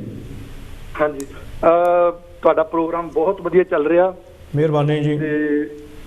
ਤੇ ਮੈਂ ਕਿਹਾ ਅੱਜ ਆਪਾਂ ਵੀ ਥੋੜਾ ਜਿਹਾ ਹਿੱਸਾ ਪਾ ਲਈਏ ਤੁਹਾਡੇ ਪ੍ਰੋਗਰਾਮ 'ਚ। ਜ਼ਰੂਰ ਮਹਾਰਾਜ। ਹਾਂ ਕੁਛ ਦਿਲ ਦੇ ਨਾ ਬਲਬਲੇ ਜਾਏ ਆ, ਤੇ ਕੁਛ ਮੈਨੂੰ ਪਹਿਲਾਂ ਵੀ ਭਾਜੀ ਹੁਣੀ ਕੁਛ ਬੋਲ ਕੇ ਗਏ, ਪਹਿਲਾਂ ਇੱਕ ਕਾਲ ਆਈ ਸੀਗੀ, ਮੈਂ ਉੱਤੇ ਵੀ ਥੋੜਾ ਜਿਹਾ ਵਿਚਾਰ ਕਰੂੰਗਾ। ਹਾਂਜੀ ਆਪਣਾ ਇਹ ਆ ਵੀ ਬਹੁਤੀ ਕੰਟਰੋਵਰਸੀ ਨਹੀਂ ਕਰਨੀ, ਠੀਕ ਆ ਹਾਂ ਕਰੋ। ਨਹੀਂ ਮੈਂ ਮੋਟੀ ਮੇਰੇ ਕੋਲ 2-3 ਗੱਲਾਂ ਜ਼ਿਆਦਾ ਨਹੀਂ ਮੈਂ ਕਰਨੀਆਂ, ਤੁਹਾਡੇ ਵੱਧ ਤੋਂ ਵੱਧ 2 ਮਿੰਟ ਲਊਂਗਾ, 2 ਮਿੰਟ ਮੈਂ ਦੇ ਦਿਓ। ਹਾਂ ਜ਼ਰੂਰ ਮਿਹਰਬਾਨੀ ਲਓ। ਪਹਿਲੀ ਗੱਲ ਤਾਂ ਇਹ ਆ ਜੀ ਜਿਹੜਾ ਸਾਡਾ ਸਮਾਜ ਉੱਠਿਆ ਹੋਇਆ ਪੂਰਾ, ਹਾਂਜੀ 99% ਸਾਡਾ ਜਿਹੜਾ ਭਾਰਤ ਵਿੱਚ ਨਾ ਸਾਡਾ ਸਮਾਜ ਆ ਉਹ ਜਾਗਿਆ ਹੋਇਆ। ਹਾਂਜੀ ਅਸੀਂ ਉਹਨੂੰ ਅੱਖੋਂ ਓਝਲ ਨਹੀਂ ਕਰ ਸਕਦੇ। ਬਾਕੀ ਰਹਿ ਗਈ ਗੱਲ ਇਹ ਵੀ ਜਿਹੜੀ EVM ਮਸ਼ੀਨ ਆ ਜਿਹੜੀ ਉਹ ਤਾਂ ਉਹਦੇ ਬਾਰੇ ਤਾਂ ਅਸੀਂ ਕੋਈ ਗੱਲ ਨਹੀਂ ਕਰ ਰਹੇ। ਵੋਟ ਪਾ ਕੇ ਆਉਂਦੇ ਆ ਅਸੀਂ, ਹਾਥੀ ਨੂੰ ਜਾਂਦੀ ਆ ਉਹ ਫੁੱਲ ਨੂੰ, ਵੋਟ ਪਾ ਕੇ ਆਉਂਦੇ ਆ ਝਾੜੂ ਨੂੰ ਜਾਂਦੀ ਆ ਫੁੱਲ ਨੂੰ, ਹੈ ਨਾ। ਕਹਿਣ ਤੋਂ ਮੇਰਾ ਮਤਲਬ ਇਹ ਆ, ਮੈਂ ਕੁਝ ਮੈਡੀਕਲ ਦੇ ਤੌਰ ਤੇ ਵੀ ਇੱਕ ਤੁਹਾਨੂੰ ਪੁਆਇੰਟ ਬੋਲਣਾ ਚਾਹੁੰਦਾ। ਇੱਕ ਬੰਦਾ ਬਿਮਾਰ ਹੋ ਗਿਆ, ਉਹਨੂੰ ਖਾਂਸੀ ਹੋ ਗਈ, ਅਸੀਂ ਉਹਨੂੰ ਖਾਂਸੀ ਦੀ ਦਵਾਈ ਦੇਈ ਜਾਂਦੇ ਆ, ਜਦੋਂ ਕਿ ਉਹਨੂੰ TB ਹੋਈ ਸੀ, TB ਦੀ ਦਵਾਈ ਤਾਂ ਕੋਈ ਦਿੰਦਾ ਹੀ ਨਹੀਂ ਉਹਨੂੰ। ਅਸਲ ਜਦੋਂ ਜਿੰਨੇ ਚਿਰ TB ਹੋਈ ਸੀ ਨਾ ਉਹਨੂੰ TB ਦੀ ਦਵਾਈ ਦੇਣੀ ਪੈਣੀ ਆ। ਦੈਟ ਮੀਨਸ ਜਿੰਨੇ ਚਿਰ ਤੁਸੀਂ EVM ਮਸ਼ੀਨ ਨੂੰ ਮਤਲਬ ਖਤਮ ਨਹੀਂ ਕਰਦੇ ਉਨੇ ਚਿਰ ਅਸੀਂ ਜਿੱਤ ਨਹੀਂ ਸਕਦੇ। ਇਹ 100% ਗਰੰਟੀ ਆ। ਨੰਬਰ 2 ਸਾਨੂੰ ਐਜੂਕੇਸ਼ਨ ਦੇ ਉੱਤੇ, ਮੈਂ ਐਜੂਕੇਸ਼ਨ ਦੇ ਉੱਤੇ 2 ਗੱਲਾਂ ਬੋਲਣੀਆਂ ਚਾਹੁੰਦਾ ਆ। ਮੈਂ ਪਿਛਲੀ ਵਾਰੀ ਇੰਡੀਆ ਗਿਆ ਸੀ ਤੇ ਸਕੂਲਾਂ ਦੇ ਵਿੱਚ ਸਾਡੇ ਸਕੂਲ ਦੇ ਵਿੱਚ ਮੈਂ ਦੇਖਣ ਗਿਆ ਤੇ ਉੱਥੇ ਬੱਚੇ ਵਿਚਾਰੇ 10-15 ਬੈਠੇ ਸੀਗੇ, ਉਹਨਾਂ ਲਈ ਬੈਠਣ ਨੂੰ ਜਗ੍ਹਾ ਨਹੀਂ ਸੀਗੀ। ਸਾਡੀ ਐਜੂਕੇਸ਼ਨ ਨੂੰ ਇੰਨਾ ਮਤਲਬ ਖਰਾਬ ਕਰ ਦਿੱਤਾ ਗਿਆ ਤੇ ਗਰੀਬ ਜਿਹੜੀ ਹੈ ਜਨਤਾ ਸਾਡੀ, ਦੇਖੋ ਜੀ 70% 60% ਜਿਹੜੀ 70% ਸਾਡੀ ਗਰੀਬ ਜਨਤਾ ਆ ਉਹ ਸਕੂਲ 'ਚ ਮਤਲਬ ਵਧੀਆ ਸਕੂਲਾਂ 'ਚ ਵਧੀਆ ਕਹਿੰਦੇ ਵਧੀਆ ਨਹੀਂ ਹੈਗੇ ਉਹ, ਪਰ ਸਕੂਲਾਂ ਵਿੱਚ ਭੇਜ ਨਹੀਂ ਸਕਦੀ। ਸਾਡੇ ਸਕੂਲ ਸਾਡੇ ਹੱਥੋਂ ਵਿੱਦਿਆ ਵੀ ਖੋਹ ਲਈ। ਫਿਰ ਦੂਸਰੀ ਜਿਹੜੀ ਹੁਣ ਜਿਹੜੀ ਸਾਡੀ ਕਮਾਈ ਸੀਗੀ, ਕਮਾਈ ਦਾ ਸਾਧਨ ਵੀ ਸਾਡੇ ਹੱਥੋਂ ਖੋਹ ਰਹੇ ਆ ਤੇ ਸਾਡੇ ਜਿਹੜੇ ਸਮਾਜ ਦੇ ਜਿਹੜੇ ਲੋਕਾਂ ਦਾ ਲੈਵਲ ਆ ਉਹ ਇੱਥੇ ਤੱਕ ਗਿਰ ਜਾਣਾ, ਇੱਥੇ ਤੱਕ ਆ ਜਾਣਾ ਕਿ ਉਹ ਗੋਡਨ ਹੀ ਭਾਰ ਹੋ ਜਾਣਾ। ਜਦੋਂ ਤੁਸੀਂ ਬੰਦੇ ਨਾਲ ਲੜਨਾ ਆ, ਜੋ ਗੋਡੀਆਂ ਭਾਰ ਹੋਊਗਾ ਤਾਂ ਤੁਸੀਂ ਉਹਨੂੰ ਢਾਹ ਸਕਦੇ ਆ, ਜੇ ਖੜਾ ਹੋਊਗਾ ਤਾਂ ਤੁਸੀਂ ਉਹਦਾ ਮੁਕਾਬਲਾ ਨਹੀਂ ਕਰ ਸਕਦੇ। ਇਸ ਕਰਕੇ ਇਹਨਾਂ ਨੇ ਇਸ ਸਰਕਾਰ ਨੇ ਸਾਡੇ ਲੋਕਾਂ ਨੂੰ ਗੋਡਨੀਆਂ ਭਾਰ ਲਿਆਂਦਾ। ਇਹ ਸਭ ਤੋਂ ਮੈਨੂੰ ਜ਼ਿਆਦਾ ਦੁੱਖ ਇਸ ਗੱਲ ਦਾ ਆ। ਨੰਬਰ 2 ਮੈਂ ਲਾਸਟ ਵਿੱਚ ਇਹ ਗੱਲ ਕਹਿਣੀ ਚਾਹੁੰਦਾ, ਜਿਹੜੇ ਸਾਡੇ ਸਮਾਜ ਦੇ ਲੀਡਰ ਬਣੇ ਹੋਏ ਆ, ਇਹਨਾਂ ਨੂੰ ਵੀ ਸਾਡੇ ਸਮਾਜ ਦੇ ਵਿੱਚ ਵਿਚਰਨਾ ਪੈਣਾ। ਪਹਿਲਾਂ ਜੋ ਹੋਇਆ ਮੈਂ ਉਹ ਗੱਲ ਕਹਿਣੀ ਨਹੀਂ ਚਾਹੁੰਦਾ, ਮੇਰਾ ਦਿਲ ਬਹੁਤ ਦੁਖੀ ਆ। ਜੋ ਸਾਡੇ ਲੀਡਰਾਂ ਨੇ ਸਾਡੇ ਸਮਾਜ ਦੇ ਨਾਲ ਧੋਖੇ ਕੀਤੇ ਆ, ਉਹ ਹੁਣ ਲੱਗਦਾ ਵੀ ਉਹ ਠੀਕ ਹੋ ਜਾਣਗੇ। ਮੈਂ ਆਸ ਕਰਦਾ ਹਾਂ ਕਿ ਆਉਣ ਵਾਲਾ ਸਮਾਂ ਜਿਹੜਾ ਆ ਉਹ ਬਹੁਤ ਅੱਛਾ ਆ ਰਿਹਾ ਤੇ ਸਾਰੇ ਸਮਾਜ ਨੂੰ ਮੈਂ ਇੱਕ ਸੁਨੇਹਾ ਦੇਣਾ ਚਾਹੁੰਦਾ ਤਾਂ ਆਪਣੇ ਚੈਨਲ ਦੇ ਰਾਹੀਂ, ਕਾਂਚੀ TV ਦੇ ਚੈਨਲ ਰਾਹੀਂ ਮੈਂ ਸੁਨੇਹਾ ਦੇਣਾ ਚਾਹੁੰਦਾ। ਇਹ ਜੇ ਸਮਾਂ ਹੁਣ ਖੁੰਝ ਗਿਆ ਤੇ ਮੈਂ ਆਉਣ ਵਾਲੇ ਸਮੇਂ ਵਿੱਚ, ਜੇ ਇਹ ਸਮਾਂ ਖੁੰਝ ਗਿਆ, ਆਉਣ ਵਾਲੇ ਸਮੇਂ ਦੇ ਵਿੱਚ ਕੁੱਜੇ ਤੇ ਝਾੜੂ ਤਿਆਰ ਕਰ ਲਿਓ। ਇਹ ਮੈਂ ਤੁਹਾਨੂੰ ਕਹਿਣਾ ਚਾਹੁੰਦਾ। ਜੇ ਤੁਸੀਂ ਇਹਨਾਂ ਚੀਜ਼ਾਂ ਤੋਂ ਬਚਣਾ ਆ ਤੇ ਅੱਜ ਹੀ ਸਾਰੇ ਇਕੱਠੇ ਹੋ ਕੇ ਇੱਕ ਜਗ੍ਹਾ ਇਕੱਠੇ ਹੋ ਕੇ ਆਪਣਾ ਇਨਕਲਾਬ ਜਿੰਦਾਬਾਦ ਦਾ ਨਾਰਾ ਲਾ ਦਿਓ। ਮੈਂ ਕਹਿੰਦਾ ਇਹ ਸਾਡਾ ਜਿਹੜਾ ਭਾਰਤ ਆ ਹੁਣ ਇੱਕ ਇਨਕਲਾਬ ਦੇ ਉੱਤੇ ਇਨਕਲਾਬ ਆਉਣ ਵਾਲਾ ਹੈ ਭਾਰਤ ਦੇ ਵਿੱਚ। ਇਹਨਾਂ ਕਹਿੰਦਾ ਹੋਇਆ ਜੈ ਭੀਮ ਜੈ ਭਾਰਤ ਜੀ। ਹਾਂਜੀ ਆਪਣੇ ਜਨਮ ਤੋਂ ਮੇਰੇ ਜਿਹੜੇ ਦੋਸਤ ਬੋਲੇ ਬਿਲਕੁਲ ਸਹੀ ਗੱਲ ਆ ਤੁਹਾਡੀ। ਜਿਹੜਾ ਅੱਜ ਦੇਖੋ ਇਹ ਬੇਸ਼ੱਕ ਘੋਲ ਕਿਸਾਨੀ ਦਾ ਘੋਲ ਆ, ਪਰ ਇਹ ਹਰੇਕ ਇਨਸਾਨ ਦਾ ਘੋਲ ਆ ਜਿਹੜਾ ਬੰਦਾ ਰੋਟੀ ਖਾਂਦਾ। ਨੰਬਰ 2 ਤੇ ਆ ਵੀ ਜਿਹੜੀ ਨਾ ਉਹ ਸਰਕਾਰ ਜਿਹੜੀ ਇਹ ਦੋ ਮੇਨ ਰੀਜਨ ਨੇ ਆਪਣੇ ਮੋਦੀ ਦੇ। ਇੱਕ ਤਾਂ ਇਹ ਹੈਗਾ ਵੀ ਜਿਹੜਾ ਭਾਰਤ ਆ ਇਹਨੂੰ ਪ੍ਰਾਈਵੇਟਾਈਜ਼ ਕਰਨਾ, ਉਹਨਾਂ ਦੀ ਆਪਣਾ ਏਜੰਡਾ ਆ ਬਿਲਕੁਲ ਖਤਮ ਕਰ ਦੇਣੀ ਆ ਜਿਹੜੀ ਲੋਕਤੰਤਰਤਾ ਆ ਜਾਂ ਜਿਹੜੀ ਲੋਕਾਂ ਦੇ ਲਈ ਜਿਹੜੀ ਇੱਕ ਸਾਂਝੀਵਾਲਤਾ ਵਾਲੀ ਗੱਲ ਆ ਉਹ ਖਤਮ ਕਰ ਦੇਣੀ ਆ। ਅਤੇ ਦੂਜੇ ਨੰਬਰ ਦੇ ਉੱਤੇ ਜਿਹੜਾ ਵੱਡਾ ਏਜੰਡਾ ਇਹਦਾ ਨਾਲ ਹੈਗਾ ਉਹ ਹੈ ਕਿ ਹਿੰਦੂ ਰਾਸ਼ਟਰ ਬਣਾਉਣਾ ਭਾਰਤ ਨੂੰ। ਇਹ ਸਭ ਤੋਂ ਜ਼ਿਆਦਾ ਡੇਂਜਰਸ ਹੈਗਾ ਆ। ਵੀ ਜਦੋਂ ਲੋਕਾਂ ਦੇ ਬਿਲਕੁਲ ਜਦੋਂ ਤੁਸੀਂ ਗੱਲ ਕੀਤੀ ਹੈ ਮੁੜ ਕੇ ਉੱਥੇ ਲੈ ਕੇ ਜਾਣਾ ਚਾਹੁੰਦੇ ਆ, ਜਿਹੜਾ ਬਹੁਤ ਹੀ ਮਾੜਾ ਸਾਡੇ ਲਈ ਹੋ ਗਿਆ।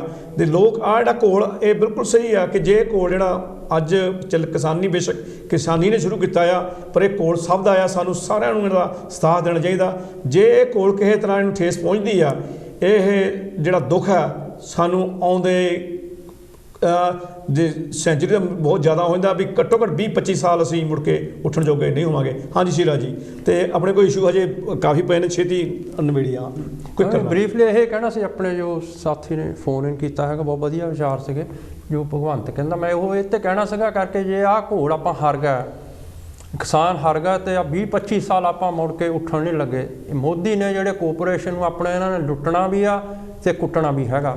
ਜਿਹੜਾ ਪ੍ਰਾਈਵੇਟਾਈਜ਼ ਦਾ ਦੇਖੋ, ਸਾਡਾ ਐਜੂਕੇਸ਼ਨ ਪ੍ਰਾਈਵੇਟਾਈਜ਼ ਕਰ ਦਿੱਤਾ, ਸਾਡੇ ਹਸਪੀਟਲ ਪ੍ਰਾਈਵੇਟਾਈਜ਼ ਕਰ ਦਿੱਤੇ, ਸਾਡੇ ਰੋਡ ਪ੍ਰਾਈਵੇਟਾਈਜ਼ ਕਰ ਦਿੱਤੇ ਹਨ।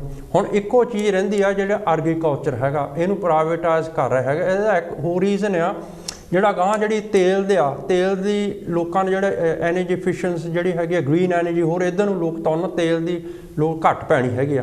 ਸੋ ਅਡਾਨੀ ਅਬਾਮੀ ਜਿਹੜੇ ਆਉਂਦੇ ਆ, ਜਿਹੜਾ ਐਗਰੀਕਲਚਰ ਹੈਗਾ ਜਿਹਦੇ 'ਚੋਂ ਬਹੁਤ ਇਹ ਪੈਸਾ ਬਣਾ ਸਕਦੇ ਹੈਗੇ, ਇਸ ਕਰਕੇ ਇਹ ਚਾਹੁੰਦੇ ਆ ਸਾਡਾ ਜੇ ਤੇ ਉੱਤੇ ਕਰਕੇ ਨੀਰੀ 50-60% ਐਗਰੀਕਲਚਰ ਆਪਣੀ ਹੈਗੀ ਆ ਇੰਡੀਆ ਦੇ ਵਿੱਚ ਹੈਗਾ, ਉੱਥੇ ਕਬਜ਼ਾ ਕਰਨਾ ਚਾਹੁੰਦੇ, ਉਹਨੂੰ ਪ੍ਰਾਈਵੇਟਾਈਜ਼ ਕਰਕੇ ਉਹਦੇ ਵਿੱਚੋਂ ਆਪਾਂ ਨੂੰ ਇਹਨਾਂ ਨੇ ਚੰਗੀ ਤਰ੍ਹਾਂ ਲੁੱਟਣਾ ਹੈਗਾ। ਜੇ ਹੁਣ ਨਹੀਂ ਆਪਾਂ ਉੱਠੇ, ਹੁਣ ਇਕੱਠੇ ਨਹੀਂ ਹੋਏ, ਹਰੇਕ ਲੋਕ ਜਿਹੜਾ ਵੀ ਆ, ਕੋਈ ਤੁਹਾਡੀ ਡਿਫਰੈਂਟ ਪੋਲੀਟਿਕਸ ਆ ਹੋਰ ਆ, ਹੁਣ ਉੱਠੋ ਤੇ ਆਪਣਾ ਜਿਹੜੇ ਜਥੇਬੰਦੀਆਂ ਜਾਂ ਹੋਰ ਆਪਣੇ ਘੋੜ ਨੂੰ ਇਹਨੂੰ ਹੋਰ ਤਿੱਖਾ ਕਰੋ ਇਹਨੂੰ। ਹਾਂਜੀ, ਆਪਣੇ ਕਾਲ ਆ ਰਹੀ ਆ, ਉਸ ਤੋਂ ਮਗਰੋਂ ਆਪਣੇ ਕੋਲ ਇਸ਼ੂ ਹੈ ਕਿ ਨਹੀਂ 2-2 ਮਿੰਟ ਲਾਉਣੇ ਆਪਾਂ। ਹਾਂਜੀ ਆਓ ਭਾਈ ਸਾਹਿਬ। ਹੈਲੋ, ਸਤਿ ਸ਼੍ਰੀ ਅਕਾਲ ਜੀ। ਸਤਿ ਸ਼੍ਰੀ ਅਕਾਲ ਜੀ। ਜੈ ਗੁਰਦੇਵ ਜੀ। ਜੈ ਗੁਰਦੇਵ ਭਾਜੀ, ਤੁਹਾਡਾ ਪ੍ਰੋਗਰਾਮ ਬਹੁਤ ਹੀ ਵਧੀਆ, ਮੈਂ ਕਾਫੀ ਦੇਰ ਤੋਂ ਸੁਣ ਰਿਹਾ। ਮਿਹਰਬਾਨੀ ਜੀ ਤੁਹਾਡੀ ਬਹੁਤ ਬਹੁਤ। ਮੈਂ ਪਹਿਲਾਂ ਵੀ 2 ਵਾਰੀ। ਹਾਂ, ਤੁਸੀਂ ਸ਼ੁਭ ਨਾਮ ਮੈਨੂੰ ਦੱਸੋਗੇ ਪਲੀਜ਼? ਮੇਰਾ ਨਾਮ ਬਲਰਾਜ ਸਿੰਘ ਹੈ ਜੀ, ਲੈਸਟਰ ਤੋਂ। ਬਲਰਾਜ ਸਿੰਘ ਜੀ। ਹਾਂਜੀ ਹਾਂਜੀ ਹਾਂਜੀ, ਮਿਹਰਬਾਨੀ। ਬੇਨਤੀ ਇਹ ਆ ਵੀ ਮੈਂ ਕਾਫੀ ਦੇਰ ਤੋਂ ਆਪ ਜੀ ਦਾ ਪ੍ਰੋਗਰਾਮ ਸੁਣ ਰਿਹਾ ਸੀਗਾ ਤੇ ਮਨ ਕੀਤਾ ਵੀ ਨਹੀਂ, ਬੜੇ ਸੁਲਝੇ ਹੋਏ ਸਾਡੇ ਵੀਰ ਬੈਠੇ ਨੇ ਤੇ ਕੁਝ ਨਾ ਕੁਝ ਜ਼ਰੂਰ ਇੱਥੇ ਕਹਿਣਾ ਬਣਦਾ ਆ, ਕਿਉਂਕਿ ਅੱਜ ਆਪਾਂ ਏਡੇ ਜੰਦੀ ਬਹੁਤ ਭਿਆਨਕ ਸਮੇਂ ਚ ਗੁਜ਼ਰ ਰਹੇ ਆ। ਬਿਲਕੁਲ ਸਹੀ ਗੱਲ, ਬਿਲਕੁਲ ਤੁਹਾਡੀ। ਏਡਾ ਕੁ ਭਿਆਨਕ ਸਮਾਂ ਆ ਵੀ ਇੱਕ ਪਾਸੇ ਬਿਮਾਰੀ ਆ ਤੇ ਇੱਕ ਪਾਸੇ ਸਾਡੀਆਂ ਪ੍ਰੋਬਲਮਸ ਜਿਹੜੀਆਂ ਹੋਰ ਨੇ ਉਹ ਸਾਡੇ ਸਿਰ ਦੇ ਉੱਤੇ ਆਣ ਕੇ ਪੰਜਾਬ ਚ ਖੜੀਆਂ ਨੇ, ਜਿਨ੍ਹਾਂ ਨੂੰ ਕਿਸਾਨ ਮਜ਼ਦੂਰ ਅੰਦੋਲਨ ਜਿਹੜਾ ਸਾਡਾ ਉਹ ਟੈਕਲ ਕਰ ਰਿਹਾ। ਲੇਕਿਨ ਮੈਂ ਇੱਕ ਗੱਲ ਗੁਰਬਾਣੀ ਚੋਂ ਕਹਿਣਾ ਚਾਹਾਂਗਾ, ਉਹ ਇਹੀ ਹੈ ਵੀ ਸਾਰੇ ਵੀਰਾਂ ਦੇ ਮੈਂ ਬੋਲ ਸੁਣੇ ਨੇ, ਸਾਰਿਆਂ ਦੇ ਬੜੇ ਹੀ ਸੁਲਝੀਆਂ ਹੋਈਆਂ ਰੂਹਾਂ ਆਈਆਂ, ਔਰ ਤੁਸੀਂ ਤਾਂ ਬਹੁਤੇ ਹੀ ਸਿਆਣੇ ਹੋ ਜਿਹੜੇ ਬੈਠੇ ਹੋ ਇੱਥੇ ਸਾਡੇ ਸਮਕਸ਼। ਲੇਕਿਨ ਨਹੀਂ ਵੀਰ ਜੀ, ਦੇਖੋ ਰੱਬ ਨੇ ਜਿੱਥੇ ਕਿਸੇ ਨੂੰ ਬਿਠਾਇਆ ਹੁੰਦਾ ਨਾ ਤੇ ਉਹਦੀ ਸਿਫਤ ਕਰਨੀ ਪੈਂਦੀ। ਬਟ ਮਹਾਰਾਜ ਬਾਣੀ ਵਿੱਚ ਇੱਕ ਗੱਲ ਕਹਿੰਦੇ ਨੇ, ਉਹ ਕਹਿੰਦੇ ਨੇ ਵੀ ਜੇ ਇੱਕ ਹੋਏ ਤਾਂ ਉਗਵੈ। ਹਾਂਜੀ, ਤੁਸੀਂ ਬੜੇ ਸਿਆਣੇ ਹੁੰਦੇ ਨੇ ਜਿਹੜੇ, ਮੇਰੀ ਗੱਲ ਨੂੰ ਤੁਸੀਂ ਕੈਚ ਕਰ ਲੈਣਾ। ਜੇ ਇੱਕ ਹੋਏ ਤਾਂ ਉਗਵੈ, ਰੁੱਤੀ ਹੂੰ ਰੁੱਤ ਹੋਏ। ਬੀਜ ਇੱਕ ਹੋਏਗਾ ਤੇ ਉਹਦੇ ਵਿੱਚੋਂ ਕੁਝ ਨਿਕਲੇਗਾ। ਦਾਲ ਚੋਂ ਕਦੀ ਕੁਝ ਪੈਦਾ ਨਹੀਂ ਹੋਇਆ। ਸਹੀ ਗੱਲ ਆ। ਦਾਲ ਬੀਜੋ ਤੇ ਕੁਝ ਨਹੀਂ ਉਗਦਾ, ਬੀਜ ਬੀਜੋ ਤੇ ਹਾਂ ਜਿਹੜੀ ਚੀਜ਼, ਹਾਂਜੀ ਜਿਹੜੀ ਚੀਜ਼ ਸਾਬਤ ਹੈ ਨਾ, ਜੇ ਇੱਕ ਹੋਏ ਤਾਂ ਉਗਵੇ, ਰੁੱਤੀ ਹੂੰ ਰੁੱਤ ਹੋਏ। ਇੱਥੇ ਅੱਜ ਸਾਡੇ ਸਤਿਗੁਰੂ ਰਵਿਦਾਸ ਦਾ ਜਿਹੜਾ ਐਗਜ਼ਾਮਪਲ ਦਿੱਤੀ ਜਾ ਰਹੀ ਹੈ, ਉਹ ਮੇਰੇ ਸਤਿਗੁਰੂ ਨੇ ਤਾਂ ਬਹੁਤ ਪਹਿਲਾਂ ਹੀ ਦੇ ਦਿੱਤੀ। ਅੱਜ ਆਪਾਂ ਆਪਣੀਆਂ ਥੋੜੀਆਂ ਜੀਆਂ ਲੀਡਰੀਆਂ ਚਮਕਾਉਣ ਡਏ ਆ ਉਹਦੇ ਨਾਂ ਦੇ ਉੱਤੇ। ਬੇਗਮਪੁਰਾ ਸ਼ਹਿਰ ਕੋ ਨਾਉ, ਜੇ ਬੇਗਮਪੁਰਾ ਆਪਾਂ ਬਣਾਉਣਾ ਨਾ ਤੇ ਜੇ ਇੱਕ ਹੋਏ ਤਾਂ ਉਗਵੇ, ਰੁੱਤੀ ਹੂੰ ਰੁੱਤ ਹੋਏ, ਉੱਤੇ ਪਹਿਰਾ ਦੇਣਾ ਪੈਣਾ। ਆਪਾਂ ਨੂੰ ਅੱਜ ਥੋੜੀ ਜਿਹੀ ਨਾ ਐਨਾਲਾਈਜ਼ ਕਰਨਾ ਪੈਂਦਾ ਖੁਦ ਨੂੰ, ਅਸੀਂ ਕਿੱਥੇ ਖੜੇ ਆ। ਬਿਲਕੁਲ ਸਾਡੀ ਕੋਈ ਉਹਦੇ ਵਿੱਚ ਖੁਦਗਰਜੀ ਤਾਂ ਨਹੀਂ ਆ ਰਹੀ, ਅਸੀਂ ਕਿੱਥੇ ਖੜੇ ਆ। ਅਸੀਂ ਗੁਰੂ ਨਾਨਕ ਔਰ ਗੁਰੂ ਰਵਿਦਾਸ ਜਾਂ ਕਬੀਰ ਜੀ ਜਾਂ ਹੋਰ ਵੀ ਇਹਨੇ ਯਾਰ ਕਿੱਥੇ ਆਪਾਂ ਖੜੇ ਆ ਅੱਜ। ਅਸੀਂ ਤਾਂ ਇੱਕ ਆ। ਕਿਸੇ ਮੁਸਲਮਾਨ ਦਾ ਚਾਕੂ ਮਾਰ ਕੇ ਉਹਦੇ ਦਾ ਖੂਨ ਕੱਢੋ ਜਾਂ ਕਿਸੇ ਸਿਰੰਜ ਨਾਲ ਕੱਢੋ, ਉਹ ਚੋਂ ਕੋਈ ਚਿੱਟਾ ਥੋੜਾ ਨਿਕਲਣਾ ਜਾਂ ਕਾਲਾ ਥੋੜਾ ਨਿਕਲਣਾ, ਉਹ ਚੋਂ ਲਾਲ ਹੀ ਨਿਕਲਣਾ। ਜੇ ਕਿਸੇ ਮੇਰੇ ਵੀਰ ਰਵਿਦਾਸੀਏ ਭਾਈਚਾਰੇ ਚੋਂ ਕੱਢੋਗੇ ਉਹ ਲਾਲ ਨਿਕਲੂਗਾ, ਕਿਸੇ ਸਿੱਖ ਚੋਂ ਕੱਢੋਗੇ ਲਾਲ ਨਿਕਲੂਗਾ, ਕਿਸੇ ਯਿਸੂ ਵਾਲੇ ਚੋਂ ਕੱਢੋਗੇ ਉਹ 'ਚ ਵੀ ਲਾਲ ਹੀ ਨਿਕਲੂਗਾ। ਮਾਨਸ ਕੀ ਜਾਤ ਤਾਂ ਇੱਕੋ ਹੀ ਹੈ ਜੀ। ਮਾਨਸ ਕੀ ਜਾਤ ਸਭ ਇੱਕ ਹੈ, ਪਹਿਚਾਨ ਹੋ। ਸੋ ਤੁਸੀਂ ਬੜੇ ਸਿਆਣੇ ਹੋ। ਅੱਜ ਪਤਾ ਕੀ ਹੈ, ਸਾਨੂੰ ਏਕੇ ਦੀ ਲੋੜ ਹੈ ਔਰ ਤੁਸੀਂ ਉਹ ਕਰਾ ਰਹੇ ਹੋ। ਮੈਂ ਤੁਹਾਨੂੰ ਨਮਸਕਾਰ ਕਰਦਾ ਸਾਰੇ ਵੀਰਾਂ ਨੂੰ। ਔਰ ਕਾਂਸ਼ੀ ਟੀਵੀ ਇਸ ਗੱਲ ਦਾ ਮੈਂ ਕਹਾਂਗਾ ਭਈ ਬਹੁਤ ਵੱਡਾ ਉਹਨੂੰ ਸ਼੍ਰੇ ਵੀ ਜਾਂਦਾ ਆ। ਮੈਂ ਉਹਨੂੰ ਧੰਨਵਾਦੀ ਵੀ ਕਹਿੰਦਾ ਆ। ਔਰ ਮੇਰੀਆਂ ਕੋਈ ਗੱਲਾਂ ਦਾ ਪਲੀਜ਼ ਬੁਰਾ ਨਾ ਮਨਾਇਓ। ਮੈਂ ਤੁਹਾਡਾ ਦਾਸ ਹਾਂ, ਸੇਵਾਦਾਰ ਹਾਂ ਬਲਕਾਰ ਸਿੰਘ। ਸੋ ਇੰਨੀਆਂ ਗੱਲਾਂ ਤੇ ਪਲੀਜ਼ ਗੌਰ ਜ਼ਰੂਰ ਫਰਮਾਇਓ। ਵਾਹਿਗੁਰੂ ਜੀ ਜੈ ਗੁਰਦੇਵ ਜੀ। ਹਾਂਜੀ, ਆਪਣੇ ਕੋਲ ਮਸਲੇ 3-4 ਹੈਗੇ ਨੇ। ਇੱਕ ਤਾਂ ਸੀਗਾ ਕਿ 26 ਜਨਵਰੀ ਨੂੰ ਜਿਹੜਾ ਟਰੈਕਟਰਾਂ ਦੀ ਰੈਲੀ, ਜਿਹੜੀ ਟਰੈਕਟਰਾਂ ਦੀ ਮਾਰਚ ਦਿੱਲੀ ਦੇ ਵਿੱਚ ਐਂਟਰ ਕਰ ਰਹੀ ਆ, ਜਿਹੜੀ ਕਿ ਜਿਸ ਦੇ ਉੱਤੇ ਸਰਕਾਰ ਰੋਕ ਲਾਉਣਾ ਚਾਹੁੰਦੀ ਆ, ਕਈ ਤਰ੍ਹਾਂ ਦੀਆਂ ਤਿਆਰੀਆਂ ਕਰੀ ਬੈਠੇ ਨੇ। ਅਤੇ ਉੱਧਰੋਂ ਕਿਸਾਨੀ ਨੇ ਵੀ ਇਹ ਪੱਕਾ ਧਾਰਿਆ ਕਿ ਅਸੀਂ ਜਾਣਾ ਹੀ ਜਾਣਾ ਆ। ਅਤੇ ਇਸ ਦੇ ਬਾਰੇ ਪੈਨਲ ਆਪਣੇ ਸਾਥੀ ਮੇਰੇ ਕਿਹੜਾ ਗੱਲ ਕਰਨਾ ਚਾਹੂਗਾ ਸਾਥੀ? ਹਾਂਜੀ, ਮੈਂ ਗੱਲ ਕਰਦਾ। ਭਗਵੰਤ ਜੀ ਦੇਖੋ, ਜਿੱਦਾਂ ਕਿ ਕਿਸਾਨ ਜਥੇਬੰਦੀਆਂ ਨੇ ਇਹ ਅਨਾਉਂਸ ਕੀਤਾ, ਜਿਹੜੀ ਕੱਲ੍ਹ ਮੀਟਿੰਗ ਸੀਗੀ ਮੇਰੇ ਖਿਆਲ ਉਹਦੇ ਵਿੱਚ ਵੀ ਕੋਈ ਸੱਟਾ ਨਹੀਂ ਨਿਕਲਿਆ ਹੈ ਨਾ ਪਰਸੋਂ ਪਹਿਲਾਂ, ਤੇ ਹੁਣ ਕੱਲ੍ਹ ਨੂੰ ਵੀ ਸ਼ਾਇਦ ਮੀਟਿੰਗ ਆ। ਸੋ ਉਹਨਾਂ ਨੇ ਇੱਕ ਚੀਜ਼ ਤਾਂ ਕਲੀਅਰ ਕਰ ਦਿੱਤੀ ਵੀ ਅਸੀਂ ਜਿਹੜਾ ਮਾਰਚ ਆ, ਜਿਸ ਤਰ੍ਹਾਂ ਪਰੇਡ ਦੇ ਵਿੱਚ ਤੁਸੀਂ ਆਪਣੇ 26 ਜਨਵਰੀ ਨੂੰ ਤੁਸੀਂ ਪਰੇਡ ਕਰਨੀ ਆ, ਅਤੇ ਅਸੀਂ ਵੀ ਉਹਦਾ ਜਿਹੜਾ ਹਿੱਸਾ ਆ ਕਿਸਾਨ ਜਥੇਬੰਦੀਆਂ ਜਾਂ ਕਿਸਾਨ ਹੈ ਜਿਹੜੇ ਉਹਦਾ ਬਣਨਾ ਚਾਹੁੰਦੇ ਆ। ਜਿਹਦੇ ਕਰਕੇ ਕਿ ਉਹਨਾਂ ਨੇ ਸਾਫ਼ ਹੀ ਮਨਾ ਕਰ ਦਿੱਤਾ ਸੀਗਾ ਕਿ ਨਹੀਂ, ਤੁਸੀਂ ਇਹਦੇ ਵਿੱਚ ਹੜਕੰਪ ਮਚ ਸਕਦਾ ਆ, ਇੱਦਾਂ ਹੋ ਸਕਦੀ ਉੱਦਾਂ ਹੋ ਸਕਦੀ, ਕਿ ਨਹੀਂ ਤੁਸੀਂ ਇਹਦੇ ਵਿੱਚ ਪਾਰਟੀਸਪੇਟ ਜਿਹੜਾ ਉਹ ਨਹੀਂ ਕਰ ਸਕਦੇ। ਪਰ ਜਿਹੜੇ ਕਿਸਾਨ ਜਥੇਬੰਦੀਆਂ ਉਹਨਾਂ ਨੇ ਵੀ ਆਪਣਾ ਹੁਣ ਰੁੱਖ ਅਖਤਿਆਰ ਕਰ ਲਿਆ ਵੀ ਬਿਲਕੁਲ ਸਾਡਾ ਮੁਲਕ ਆ ਤਾਂ ਅਸੀਂ ਕਿਉਂ ਨਹੀਂ ਕਰ ਸਕਦੇ, ਅਸੀਂ ਵੀ ਕਰਾਂਗੇ। ਸੋ ਸਾਰੇ ਲੋਕ ਹੈ ਜਿਹੜੇ ਉਹ ਇਕੱਠੇ ਹੋ ਗਏ ਆ, ਅਤੇ ਉਹਨਾਂ ਨਾਲ ਵੀ ਇੱਕ ਮਨ ਬਣਿਆ ਹੋਇਆ ਕਿ ਅਸੀਂ ਵੀ ਉਹ ਜਿਹੜਾ ਪਾਰਟੀਸਪੇਟ ਕਰਕੇ ਤਾਂ ਅਸੀਂ ਵੀ ਉਹ ਮਾਰਚ ਹੈ ਜਿਹੜਾ ਇਹਦੇ ਵਿੱਚ ਕੱਢਾਂਗੇ। ਤਾਂ ਹੁਣ ਦੇਖਦੇ ਹਾਂ ਕੀ ਹੋਊਗਾ 26 ਤਰੀਕ ਨੂੰ।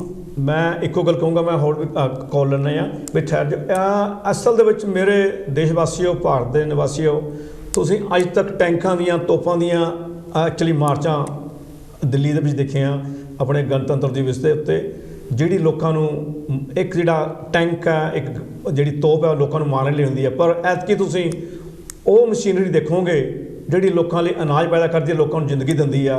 ਤੁਸੀਂ ਇਹ ਸੋਚ ਲਓ, ਤੁਸੀਂ ਹੁਣ ਸਾਥ ਦਿਓ ਕਿ ਸਾਨੂੰ ਉੱਥੇ ਮਾਰਚ ਕਰਦੀਆਂ ਤੋਪਾਂ ਚਾਹੀਦੀਆਂ, ਟੈਂਕ ਚਾਹੀਦੇ ਅਤੇ ਜਾਂ ਟਰੈਕਟਰ ਚਾਹੀਦੇ ਨੇ। ਅਤੇ ਇਹ ਜ਼ਰੂਰ ਹੈ ਇੱਕ ਸੰਵਿਧਾਨਕ ਤੌਰ 'ਤੇ ਤੁਹਾਨੂੰ ਕਈ ਬਾਅਦ 'ਚ ਗੱਲਾਂ ਜਿਹੜੀਆਂ ਸਾਨੂੰ ਫੇਰ ਕਰਾਂਗੇ, ਗੱਲਾਂ ਤਾਂ ਬਹੁਤ ਜ਼ਿਆਦਾ ਨੇ। ਹਾਂਜੀ, ਕਾਲ ਲੈਂਦੇ ਹਾਂ ਜੀ। ਹਾਂਜੀ ਵੀਰ ਜੀ। ਹਾਂਜੀ, ਜੈ ਗੁਰਦੇਵ ਜੀ। ਜੈ ਗੁਰਦੇਵ ਜੀ। ਆਪਣੇ ਹਾਂਜੀ, ਪਹਿਲਾਂ ਤੁਹਾਡਾ ਧੰਨਵਾਦ ਕਰਦੇ ਜੋ ਵੀ ਤੁਸੀਂ ਹਾਂਜੀ ਵੀ ਸੇਵਾ ਕਰ ਰਹੇ ਹੋਗੇ। ਮਿਹਰਬਾਨੀ ਵੀਰ ਜੀ। ਹਾਂਜੀ, ਬਾਕੀ ਦੀਆਂ ਕੋਲਾਂ ਦਾ ਵੀ ਜਿਹੜੀ ਤੁਹਾਡਾ ਸ਼ੁਭ ਨਾਮ ਕੀ ਹੈ ਵੀਰ ਜੀ? ਮੇਰਾ ਚਰਨਜੀਤ ਹਾਂਜੀ ਹੈਗਾ। ਹਾਂਜੀ, ਚਰਨਜੀਤ। ਹਾਂਜੀ, ਤੇ ਹਾਂਜੀ, ਕਿਉਂਕਿ ਤੁਹਾਡਾ ਧੰਨਵਾਦ ਕਰਦੇ ਜੋ ਵੀ ਗੱਲਾਂ ਤੇ ਵਿਚਾਰ ਹੋ ਰਹੀ ਹੈਗੀ ਆ, ਤੇ ਪਾਕਿਸਤਾਨੀ ਮਸਲੇ ਜਿੱਦਾਂ ਹੈ ਕੋਈ ਨਾ ਕੋਈ ਜਿੱਦਾਂ ਹੈ, ਹਰ ਇੱਕ ਕਮਿਊਨਿਟੀ ਦੇ ਵਿੱਚ, ਹਰ ਇੱਕ ਮੁਲਕ ਦੇ ਚੰਗੇ ਮਾੜੇ ਹੁੰਦੇ ਹਨ।